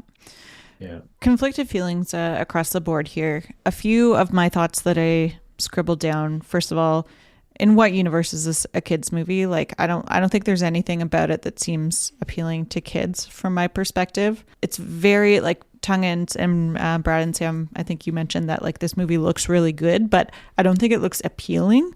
Like there's nothing that like made me Not cartoony or it's not fun. cartoony, Kids, it's not colorful, Yeah. like there's nothing that will bring kids in. It needs to be like 90s Ninja Turtles or Yeah. That's what I 90s mean. Batman or 90 like 2023 Ninja Turtles. like a TV series where they pump out content. Exactly. Think of like Andy's blanket or like his wallpaper when he's growing Yeah. up with Buzz. That's the look that I wanted for this movie. That's Yeah. what it should have been. Yeah. I think the only toy a kid would want to buy after watching this movie is maybe socks. Like, so I for feel sure. like they missed the whole point of the movie of like, if this is the movie that made Andy want to buy the toy and like obsess with the character, why don't you like put that energy into that character that you put into like the side character that you try and get everyone to buy with every movie? I cared so little about the secondary characters that it didn't even occur to me that they had names. Like when you guys were talking about Darby and Mo, I was like, what? Oh, right. Also, Darby was a woman. What? Yeah, I think Darby was a woman. Yeah. Sam and Tung, you were saying like the old man, and I was like, who? And then I realized, oh, they're talking about Darby. So I googled it quickly. Yeah, I apologize. Shit, my bad. That's I okay. do too. Yeah, voiced by Dale Sulas, maybe? Didn't know that. Some lady. All good. To be fair, they were wearing a suit the entire movie. No suit on, Tung would have known right away. Yeah. Oh yeah. Oh yeah. But I think like my biggest issue with this movie is that I had no understanding of what the stakes were. Like Buzz keeps saying like, we need to go back, we need to go home. But like, is he just talking about like being back in space and being a space ranger? Or is he talking about like actually going home to a people and a place? And if the case is the second, then there's no acknowledgement of those who have been left behind. It's like, oh no, we're good here. We're happy in this new place. But there's none of that inner conflict of like, oh, I left a family behind or like a place behind or whatever it might be. And I'm like, how is that? Like, to me, that's just such a foundational part of any like being trapped away from home story that it seems like a huge miss.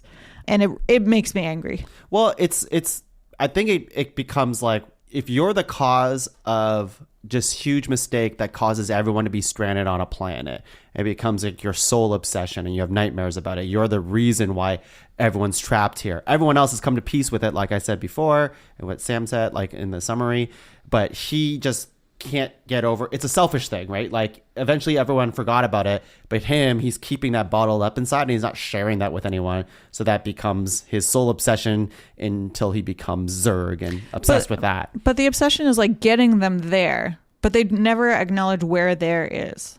Getting them back home, you mean? Well, they don't even say.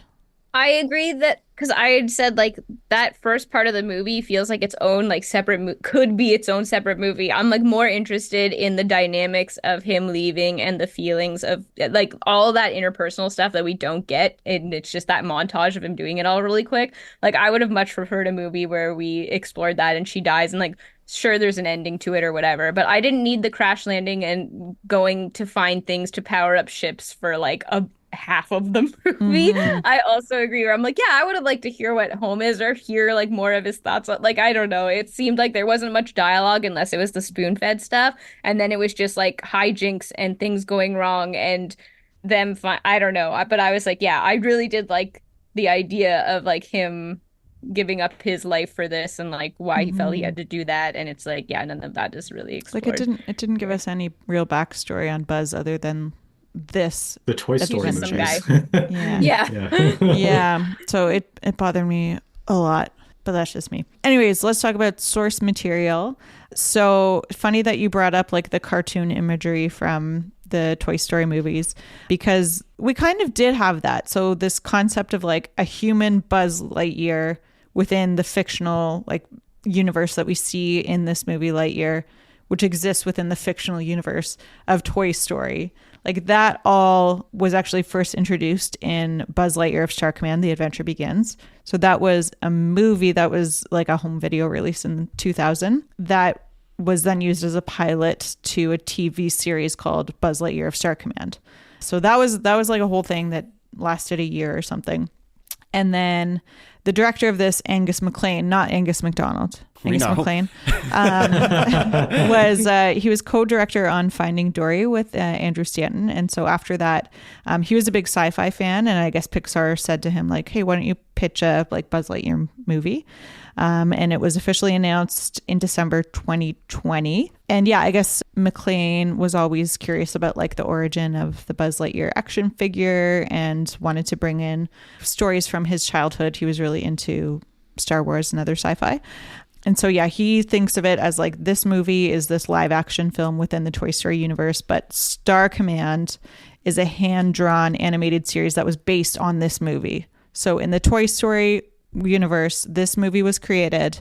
It became really popular. The toy became a thing. And then an animated TV series was created, which was Buzz Lightyear of Star Command, which was released in 2000. Wow. Yeah. Oh my God. Anyways, that's kind of That's the insane. backstory that we're working with, everybody. I was trying to like equate it to like Marvel stuff these days, and I don't think I fully like was able to come up with the full thought, but the idea was like I have the same. but it's just like you're attempt. watching this and you're like, okay, you know, this is like the live action Marvel movies, but there's also been Marvel cartoons. So if we spin that for the Toy Story world, then Andy's watching the live action Buzz movie, but there's also Buzz Lightyear cartoons that exist, and yeah, it's muddled. I don't think there's a good analogy for the Marvel universe. No. I did write down the same thing though, where I was like, this almost felt like, because originally I was like, I had from the trailer, I'd hoped this would be like them attempting a more adult geared movie,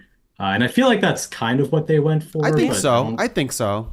and I do think that's why it's like feels kind of weird, not because of the attempt. I think I'm glad that they attempted it. I'm glad that they tried, but it does feel like they were like, okay, we're gonna try to do like a Marvel movie in it, like tone wise, because that appeals to such a wide audience.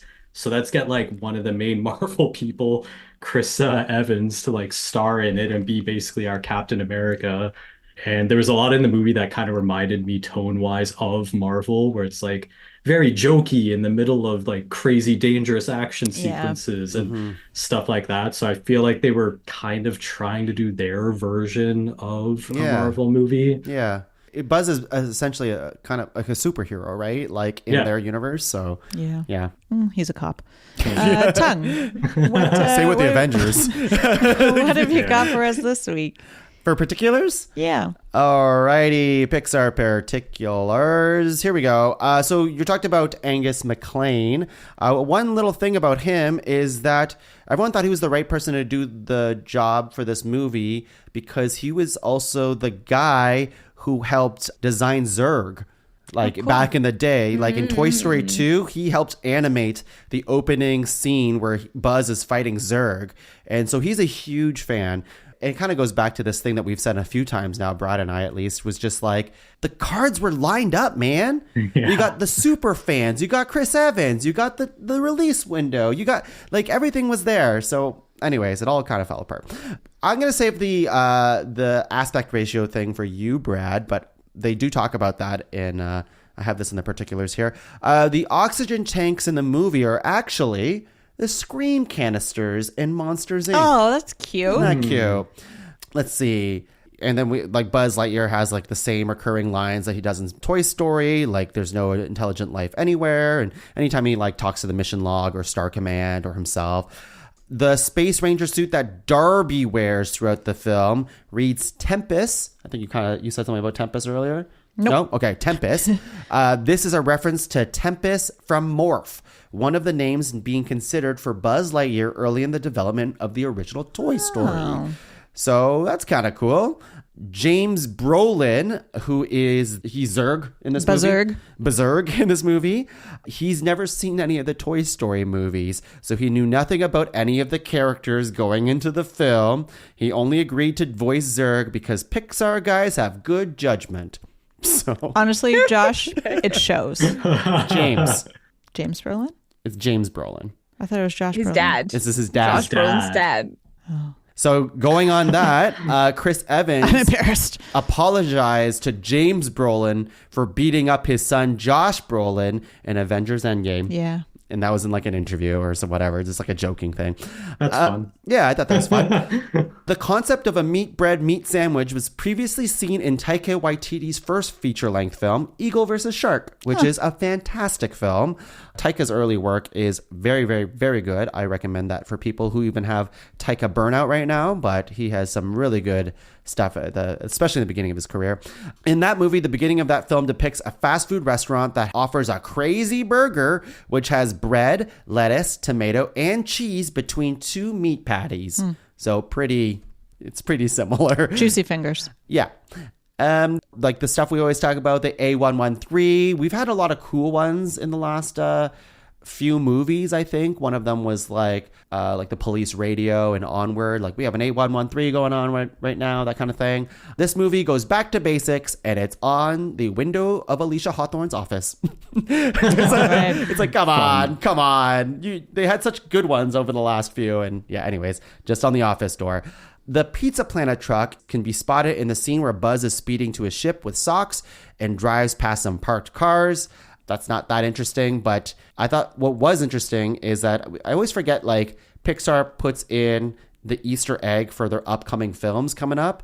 And when Mo is grabbing snacks from the vending machine, there is a water bottle that says Wade Water. And Wade is the character from Elemental, which we have not seen yet, but kind of cool. And the last thing is very interesting, I will say. And at least to me, they can't find the Luxo ball in this movie. People have looked for the Luxo ball. They cannot find it. Instead, we find the Luxo Junior lamp. So the lamp from Pixar is in the constellations. And everyone's like, wait a second, where's the ball? And everyone's thinking that this lamp replaced the ball in this one. I'm not sure what it is for Elemental, but the ball is not in the movie. So is it confirmed that the ball is not in the movie, or is it just that no one has found it yet? It might be that, but there's, you know, how obsessed people go in. Like, I was going through like some Reddit like forums, and people are like taking screenshots and be like, oh, that's something. Oh wait, no, it's not. That's something. Oh, it is. It's like there's a bunch of like stuff in this movie. Like you see like a Bernie like toy in the laser guy's office. Like he's drinking out of a mug from the same aquarium and finding Dory. There's like the Pizza Planet alien as a statue. There's a lot of stuff here, but no one can find the ball. Interesting. And that's it for my Pixar particulars. Yeah. Well. It's almost terrifying that nobody's found it. Yeah. I know. Well, space is pretty deep. My world is crumbling. And what have you got to say about the animation angle this week, Brad? Oh, Sam, do you have anything Sam. this week for it? No. Back to you, Brad. All right. So, yeah, I guess I'll start off with the aspect ratio stuff, which I thought was pretty interesting. Because, yeah, like Sam said, when we were watching it, after the first hyperspeed launch, he lands and the black bars kind of came back down. And I was like, wait, what? And then we like stopped the movie and rewound it a bit because I was like, wait, did the aspect ratio just change? Just because I'm always, not necessarily fascinated is the wrong word, but intrigued to like the reasons behind why they do different aspect ratios. Like the lighthouse is 4:3 or whatever on widescreen. So it's all very interesting. But anyway, so what they did was for the first time, they developed like a digital IMAX camera in their program and shot the movie in IMAX and then cropped it for regular widescreen theatrical releases. So when the aspect ratio is widening, we were actually seeing like the IMAX ratio. And after having just seen Dune, and it's like you're seeing how much that expands the frame. So that's why they used it in a lot of the space shots, which is pretty cool. And like Sam said, we just happened to have watched this YouTube video I found about IMAX aspect ratios and like why directors use them and all that stuff. So that's why I just found all this very fascinating. I also don't know how hard, I don't know 3D very well, but I was like, is it super hard to make a different aspect ratio in 3D? I don't know. Everybody, listeners, email Tongue all the info you have on aspect ratios. Aspect ratios at podcavern.com. Email it. Yeah. So that was kind of an interesting one. Maybe we'll see that in Elemental. I don't know. But yeah, I thought that was cool. So another interesting thing from looking at behind the scenes, that was really like the main technology thing I could find. There was some stuff about hair, but I feel like they're always kind of doing a more and more crazy hair. But film stuff that I thought was interesting is that the planet that they get marooned on is tidal locked to the sun. So it's not like it is rotating, but it's rotating at the same rate that it's going around the sun. So much like our moon is tidal locked to Earth and we only ever see one side of it and not the other side, their planet is tidal locked. And so one side is always facing the sun and one side's the dark side of the planet, which they bring up when they crash land at one point. So the filmmakers were talking about how because of that, they decided to make their base, like where they crash land, is basically in twilight on the planet. So that's why all the shots are like gorgeous for lighting, all like dusk and sunset. And it's just always just looks really, really good because it's a tidal locked planet. So I Oh, thought that's that was kind of cool. cool. That's kind of cool. Yeah. I did Uh, not know that we only ever saw one side of the moon. Yeah. And I have Pink so Floyd many wrote a I have so album many about it. questions as I think through the physics of this that I need to look Well, up Brad knows later. the answer. Okay. Is the side of the moon that we see here in our location the same side of the moon that everyone else sees? Yes, but in the southern hemisphere, it's upside down because you're standing upside down. Thank you, Brad. Think about it. It's pretty interesting. I can't. So some of the design language that they used on this film, which is kind of nice, is that Star Command is kind of like chunky shapes and very primitive shapes stacked on each other. So if you look, especially the early ships, and they kind of show like a spreadsheet of the development of the starships that Buzz flies, and the first one is just kind of like shapes slapped on each other to make the ship, but then because they keep developing and advancing, the last one's like more sleek because they've refined it over like 180 years or whatever it is at that point. But whereas like Zurg's stuff is all sharp angles and I don't know, that's all like classic design shit where you're like the evil guy is sharp and the good character is soft and rounded, but still kind of interesting. I really like the look of Zurg in this movie. Like, just like his like robot suit, I thought looked pretty fucking badass. And I like the size of him compared to Buzz. I feel like in Toy Story, he's not that much bigger. They're kind of the same, but he was huge in Yeah, this movie. towering over him. Yeah. So, as somebody, I think maybe it was you, Laura, mentioned, Star Wars was a big influence on the design of this movie. So, fun little word that you might not know is Greeblies or Greeble. And what that is how they made the Star Wars models back in the days. You would often get like, it's called kit bashing. So, you would get, if you've ever made like a model car or anything from like a model pack, you get like plastic, but it's all the little parts and you like snap them off and you like glue them down, paint them, all that kind of stuff.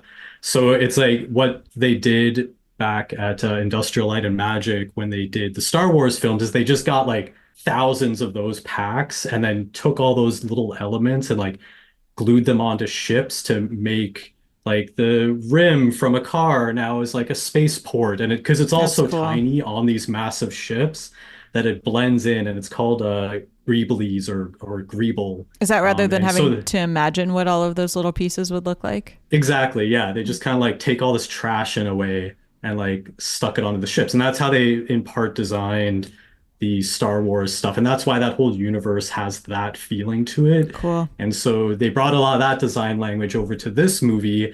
And they even managed to get the Greebles from Industrial Light and Magic because I guess they've digitized all that stuff now over there as well. So they got like the actual elements that they like break off digitally now from Industrial Light and Magic and use that in this movie to like help create the aesthetic. And that's kind of why it has that semi Star Wars vibe to it, which I think is just super cool that they did that way. And they actually made physical models, which they often do for these movies. They'll like sculpt the main characters and stuff like that, of course.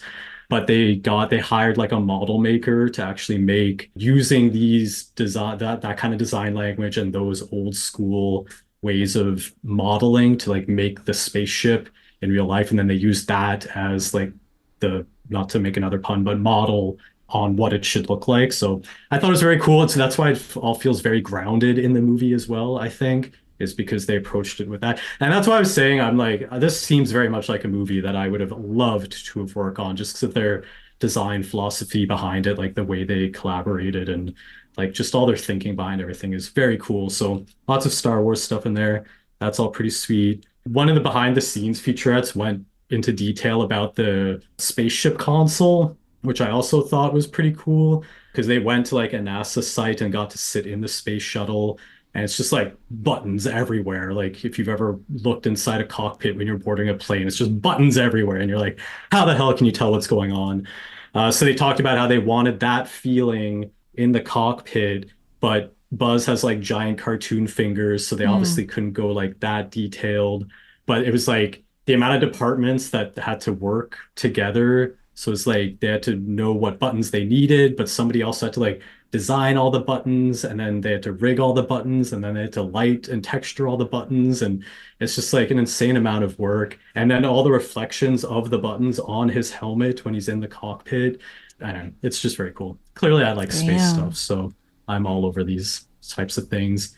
The last thing I have is the idea of the space suits, which I thought was cool, is that they specifically wanted the space suits to have this soft and hard details. So it'd be like where the elbow is like rigid rings connected by a soft fabric, because that's how actual spacesuits are.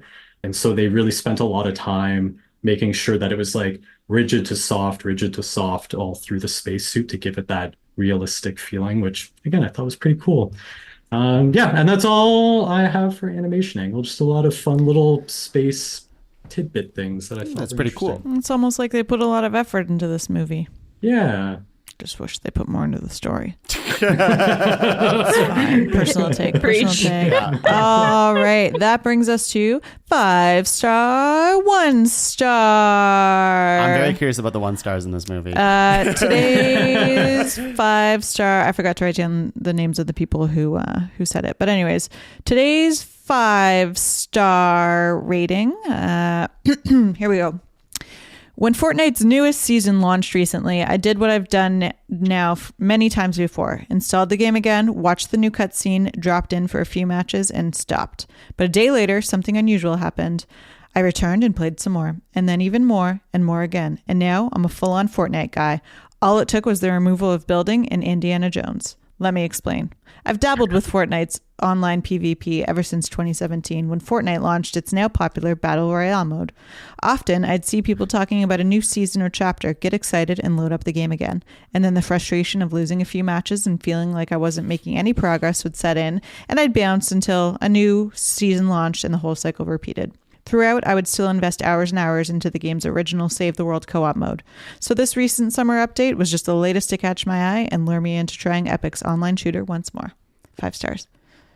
Wait, so it's nothing. What? Nothing. You did look up Lightyear, the movie, right? The one that we just talked about? Yeah. Is there a Fortnite game called Lightyear? No, don't it's just think so, Fortnite. no. It's just Fortnite. Yeah. So your 5-star was just a Fortnite review? Yeah, I just thought that was an interesting one. So I thought I'd share. Okay. It was, everything else was just, it was a great movie. These are the reasons I love this movie. This one caught my eye. Then we'll move on to our 1-star review. 1 star. Painful to watch. I was already weary about watching a movie about a toy, but okay. First, let's talk about the gay couple, aka 2 moms, adopting a kid. I have nothing against gays, but gay for the sake of being gay or politically correct to attract an audience is cliche. Boo. But whatever. Let's just take a pause in this review to ask a question, really. What makes these characters gay for the sake of being gay, as opposed to any other fictional character ever straight for the sake of being straight? I'd like everyone to reflect on that for a moment while I dive back into the review. Then Buzz traveling back and forth like 12 times to achieve hyperspeed and seeing the results of time dilation. AKA, when he traveled fast, he barely aged while the people back on the planet aged 4 years. Seeing 2 generations pass, AKA die, was a little bit much, in quotations, especially for a kid's movie, close quotations. They're not really thumbs using down. AKA right. I don't think they know. I don't think they know.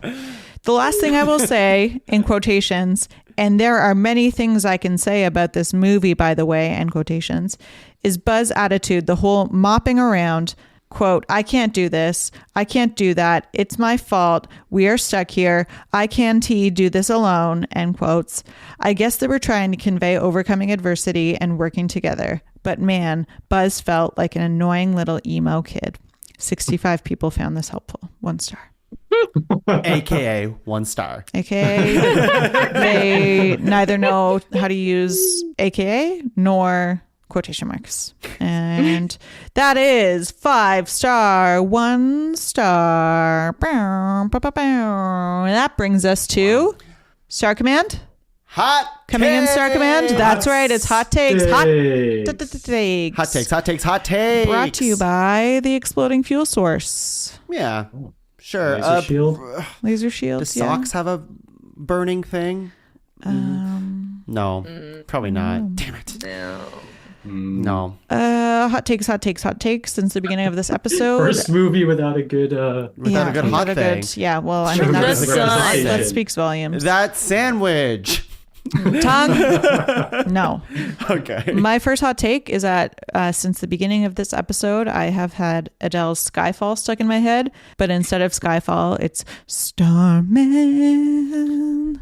So thank you for that, everyone. But you sang it wrong. But I don't know. No, that was Skyfall. Oh, Starman. I don't know the actual Starman song. Sam was singing at the beginning. So I'm singing it to the tune of Skyfall. Man blasting in the sky. Sounds like Adele. You're right. Tongue. Hot take. I have a lot that I wrote down. I was very heated about the movie. So, and we kind of touched on some of this already, but let's start with this one. Very hot take off the top, although it's not really a hot take. I think we all share the sentiment. But, for all the flaws that this movie has, the biggest one that they had was retconning the origin of Zurg. So what I mean by that, in Toy Story 2, Zurg is Buzz's father. Yes. And even in this movie, they're like, Dad? And you're like, yes, at least they got this part right, maybe. Yeah. And it's like, nope, it's not his dad. It's actually a future version of yourself. And I'm like, no. Like I said, those other movies that Lego Movie 2 and Flash, they just kind of do it. And it's kind of interesting, but it's not really. And this movie doesn't do much with that concept either, where you're like, your future self is more evil. Well, maybe the whole point is that his dad makes him believe that he's a future version of him, and then in Toy Story 2 he finds out that it's his dad. No, you're writing too much into this movie. That you're didn't. right. Yeah. You're right. Anyways, terrible. Why did they do that? Hot take From Sam. I've only got one left that I didn't sprinkle throughout, and Please. it's that I think Mo goes on to become the dad in Strange World. Searcher Clade. Yeah. No way. Yeah, they look. Get out of here. I feel like in that episode I talked about this character design where it's like all dads look like this. You say that in So Onward Mo must as be well. a dad. Oh, Yeah. I did say it in you mean the Onward. Jake It's Gyllenhaal always character? that. Yeah. Okay. They're always just have a beard, kind of skinny, tall. I thought you meant his dad. Bubble nose. Yeah. Yeah, bubble Okay. nose. Yeah. Yeah. All right, I see. He's a dad then, I guess, is my hot take. He's a real dad. Brad. The whole reason that old Buzz needs to get the fuel cell is because he doesn't have it because the formula was destroyed when Buzz was making it the first time. But couldn't Socks just do the formula again? It's like a robot AI. Yep. Also, did nobody else think to use AI to help with this formula? No. And Buzz was just like, hey, why don't you try to figure this out, robot? Or to maybe why write do the they formula not- down. Why are they not using robots to help them with this crazy stuff all the time? And Because they're in a why? utopia where they have real scientists and real people doing jobs. And why is Yeah. the formula just like an RGB situation? Yeah, goop. But anyway, they destroyed the formula, and I remember seeing this the first time where they're like, "Oh no, the formula," and I was like, "It's cool, you're a robot. You can just do it again." And then they don't. It doesn't occur to No, anyone. it would Old take Buzz is 62 years to do it again, Brad. They didn't save it in their hard drive space. Oh my god! But he clearly has like a projection thing Oh that yeah, he uses. for sure. Yeah. He sure does. So like he's got a memory. Yeah. Oh my god. Yeah. Anyway, Deep flaws. yeah. My next hot take, I'm so sorry, Chris Evans, but I would have preferred Tim Allen in this role. Oh wow, that is a hot take. I remember when Tim Allen, because Tim Allen kind of problematic. Not a these Tim days. Allen fan. Yeah, but Not a Tim Allen he does a fan. great Buzz, and I remember the quotations or the quotes for this movie was like he was like, it's a fine movie, but that's not Buzz, and I actually agree with him in this. Like it's just like the Buzz we see in this movie, that's not Buzz, man. It's I not think- the Buzz that we like. I think he lacks some of the humor that is so present in Tim Allen's delivery. And as much as I hate to be like praising Tim Allen right now, he's just so freaking good at Buzz. So you're a big that, Home Improvement fan, right? I was as a child. Who wasn't? That show was huge. Yeah. JTT, man. Tongue. This isn't a hot take, but just going off your Chris Evans thing, it's just like, I actually do think he did a pretty decent job. It's just, He's a good sound-alike. It's a good sound alike. It's just like the script that he was given wasn't given that same kind of like humor that you get from Buzz, you know? Yeah, it It's just not the doesn't same. come across in his delivery or the script. Here's another one. You're saying there wasn't like a Sox version 30 after 62 years?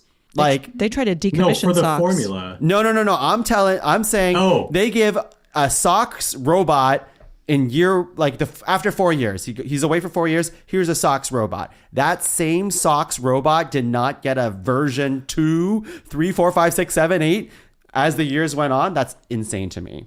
There should have been like a fair. way smarter Sox by the end of it. That's all. Yeah. Yeah, he would have had way more memory and been way smaller. And could have done the formula in less time. Yeah. That's my, yeah. Yeah.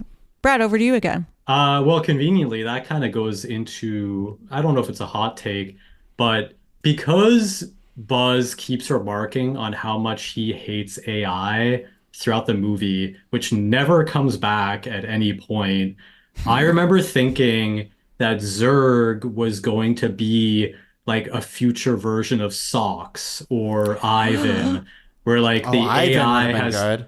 Yeah, because he's been a dick to Ivan a lot through the movie. Interesting. And so I thought, like you were saying, Tongue, like while he's gone, the AI is developing, and then like the AI goes bad, and which is why Buzz is like, stupid AI, this is why I don't like you, or kind of stuff, or like droids, damn you, just like the Mandalorian. But and that wouldn't have never required happened. any time travel. Yeah, or time missed travel opportunity, explanation. I think. That would have And been even good, when you Brad. see, Yeah. That would've and when been you good. see that spaceship, I was like, oh, cool, like a Borg AI ship where like his nemesis Ivan is taken over, but no, it was just a future. It's like the sea AI Buzz. wheel from Wall-E, the pilot. Yeah, Yeah. yeah, basically, yeah, that's very similar idea where it's just like I'm now taking over the mission, like. Oh, But that would've like been this good. is why I do the, this. The lesson at the end was he's actually okay with autopilot. So he's actually okay with AI. Yeah. How cool would it have been if they like took the letters from Ivan and then rearranged them and they spelled Zurg? I mean, it would have been cool, but I don't see how they would They have. would have had to add some But it letters. would have been cool. Yeah. It's like Okay, my next hot take. Learning that Buzz is a cop was a real buzzkill. Would have been funnier if he died. Tongue. Wow. I have a few that are just about like the toy stuff. So I'm going to say a few back to back. Yeah. So a few things that just don't make sense to me is that like he doesn't get his full wings and real laser until the very end of the movie. So in this movie, he gets like basically like a cuff that he like puts around his wrist to shoot lasers with, and then he has a jetpack ejector seat. So confusing. The ship that he was riding has an ejector seat which turns into a jetpack with wings, and he gets to fly that for seems like an indefinite amount of time. Anyways, the version of the Buzz Lightyear suit that we know and love, like they don't have that version until the very end of the movie, and that's the suit they're selling to the kids.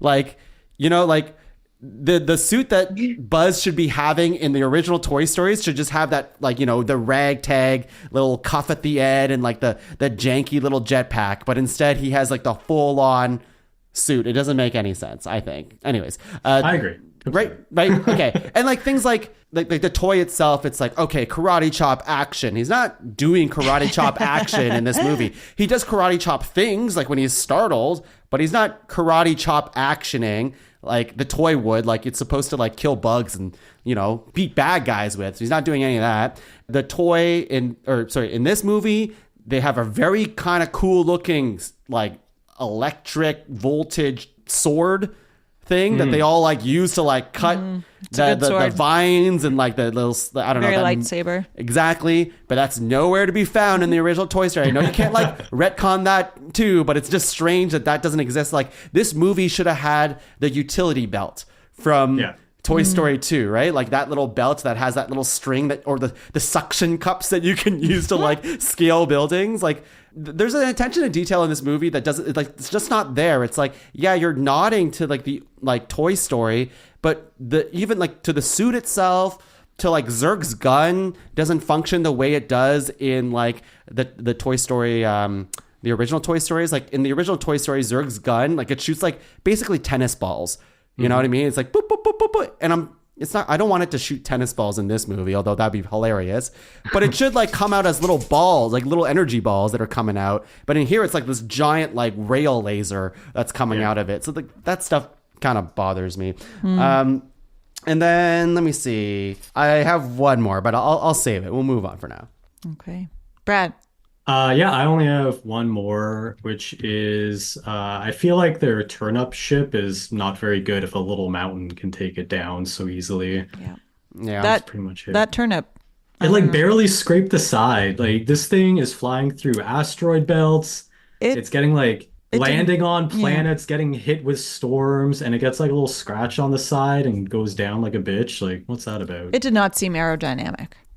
No, it did not. I don't know. I'm no space ranger, but I probably wouldn't have chosen that shape. If there's one good thing that this movie made me realize, it's that Star Command is a people, not a place. You love saying that. Yeah. You love Laura loves Asgard. We all know this. This I'll lead into my actual hot take in a second. But in this movie, do they ever say to infinity and beyond in like a very like a victory kind of way? Like, you know, in the original Toy Story, it's like to infinity and beyond, and it's like when you hear it in the original Toy Story, you want to basically like lift your hand to the sky and be like, yeah, I'm a space ranger too. But in this movie, all of the instances where they say to infinity and beyond are way more kind of subtle. It's like you're touching fingers with one another. I know he says that at the very end of the movie, but it's not like one of those things where he's like gonna hop into battle or like go into a mission and say to infinity and beyond. Like, does that make sense? Yes, yes, it does. Yeah. Like it's just again, it's just one of those things where it's just like, man, I could have written this movie better. I think here's my take, Tung. I think Buzz started saying that without Hawthorne in the regular delivery of to infinity and beyond, and people were like, "What's that?" And then he would tell the story how he lost his partner, and people would be bummed out. So he was like, "Oh, I got to start doing this in such a way that people don't ask me." So instead, he just did it as an exclamatory to infinity and beyond, and then people stopped asking questions and just avoided him. I mean, this is all good and great, Laura. I mean, this would make sense in a Lightyear 2, if you will. Don't ask for it. But I'm not asking for it. But it's just like in the context of this movie, this is the movie that made the toys. It's like he should still be in line with the toy in some way, right? I see your point. And I think it's a really good one. Yeah. Like, why is there no utility belt? Yeah.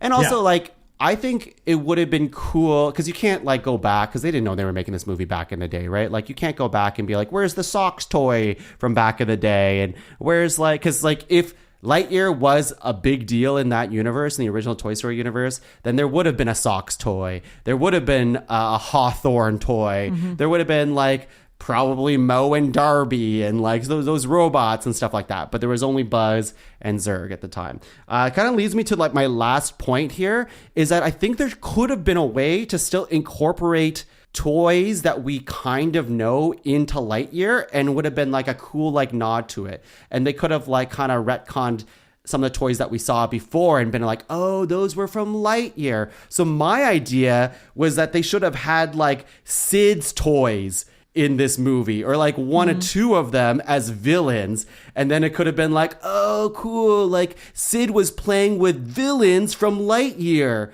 And that's such an easy thing for me to like, oh, okay, yeah, you know that big insect guy with big muscles? Yeah, sure, he was like kind of mishmash with other like toys and stuff like that, but he was also a villain or like a brute in Lightyear.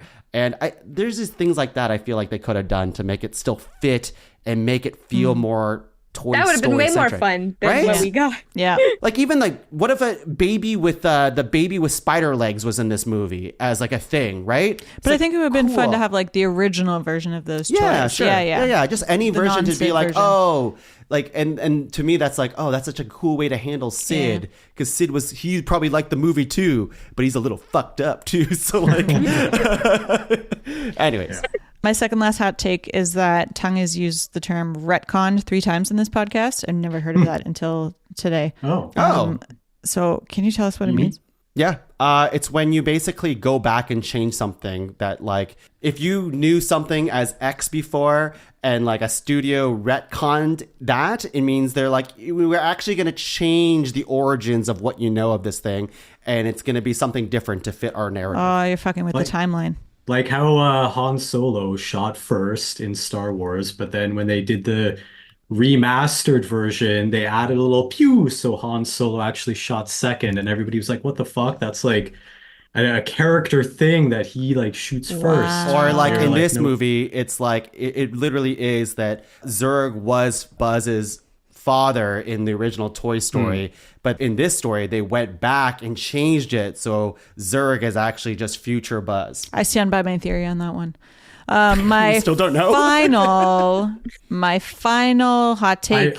I do feel like I have one more if I. Oh, if you want Brad, me to I'm so jump in sorry. I thought you before said it was the last one. I Please. did, but then I was thinking of one that I wasn't sure how to place it, but all these people become content living on this very hostile planet. And I feel like, would you not want to leave this Yeah. planet? Also, it's like, That's a really small laser shield. Like they don't Yeah. have a lot of surface area. so they're just gonna generationally live there forever, and that's it for their lives. Like they were 87% of the way to getting hyperspeed again on their first launch, and presumably they got closer and closer. Like they could be going home, or I can't remember like why they were even out in space to begin with. I feel like their purpose was to like find habitable planets and like Yeah, start almost to like populate them. almost like it's But- no motivation established up front. Yeah. Yeah. But the whole time they're like, no, we're good. We're just going to stay here. But I'm like, you're being attacked. Do you like, not know about every Disney 10 World? minutes Don't you have by dreams? these tentacles that come out of the ground, and there's bugs everywhere. Like, And there's no payoff for those tentacles too. They're just a thing in the They just on learn the to live with planet. them. just the planet. Yeah. Anyway, so that No, was my thank you. impromptu Thank you for last that. one. Sam, did you have any last minute hot takes? I do not. All right, then I will close with Sam's mine. done. Cucumbers on a ham sandwich? Absolutely not. On a ham sandwich. That was ham. I would try it. I don't see anything- I put yeah. cucumbers on ham sandwiches. I mean, it is ham bread ham, though, not bread ham bread. You That's put it. cucumbers on a ham sandwich? What's wrong with that? I'd put cucumber on any sandwich. Not any sandwich. Most. Sam's a maniac Roast with beef. cucumbers. To me, I can only put cucumbers with like a chicken or a turkey. Wow. Oh, These are hot takes. Yeah. maybe can't- spread I your can't. wings a little. He So also this puts is that a me sandwich problem. down on the table, Yes. walks away to like sulk or whatever, and then comes back and picks Yes, it he up does. again and eats it, which is very disgusting. And then I don't know if you noticed, but his lips are like shiny after he eats it because of the grease. Juicy lips. From... What do they call it? Juicy fingers? Yeah, Juicy fingers.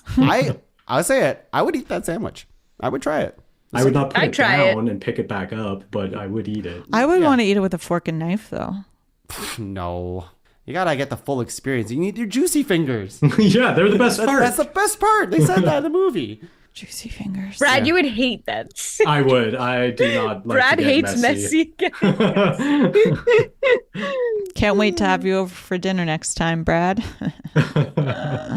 Juicy I fingers. see Tongue thinking about what is like, the yeah. messiest thing he can make. Yeah. Oh, I have ideas. Excellent. Well, crew, thank you for going to infinity and beyond this week. It's been a real nice time spent out in the vacuum of outer space, but I'm glad we've made it back to Earth now because we've got some new content to cover next week when we get back to basics, back to fundamentals, back to the elements in elemental. You got there. I did. I took the long way home, but I got there. Yeah. She did not reach hyperspeed. No. Really, I didn't. I've never reached hyperspeed in my life, Sam. That's know your limit, play with Is that a it. sexual innuendo? No, it wasn't, but thanks for making it weird, Tongue. Thanks for making it weird. But yeah, listeners, thanks for tuning in, and thank you for your time spent with us in Space Command today. Man, And elemental too, right? Like that's Yeah. we're catching That's up. it. I was gonna say after next week, we are going to be caught up. But don't worry, listeners. We're still going to release another episode 2 weeks after that, just because of when we record these and when they're released. Mm-hmm.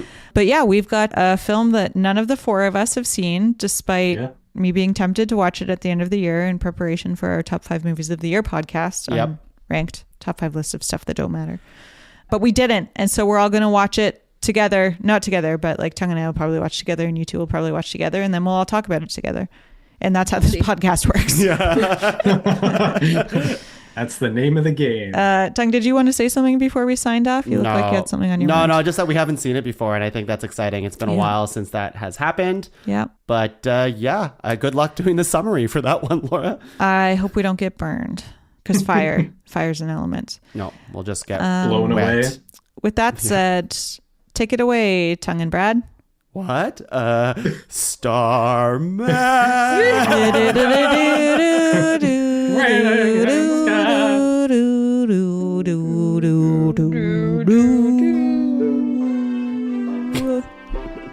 bought you 5 minutes.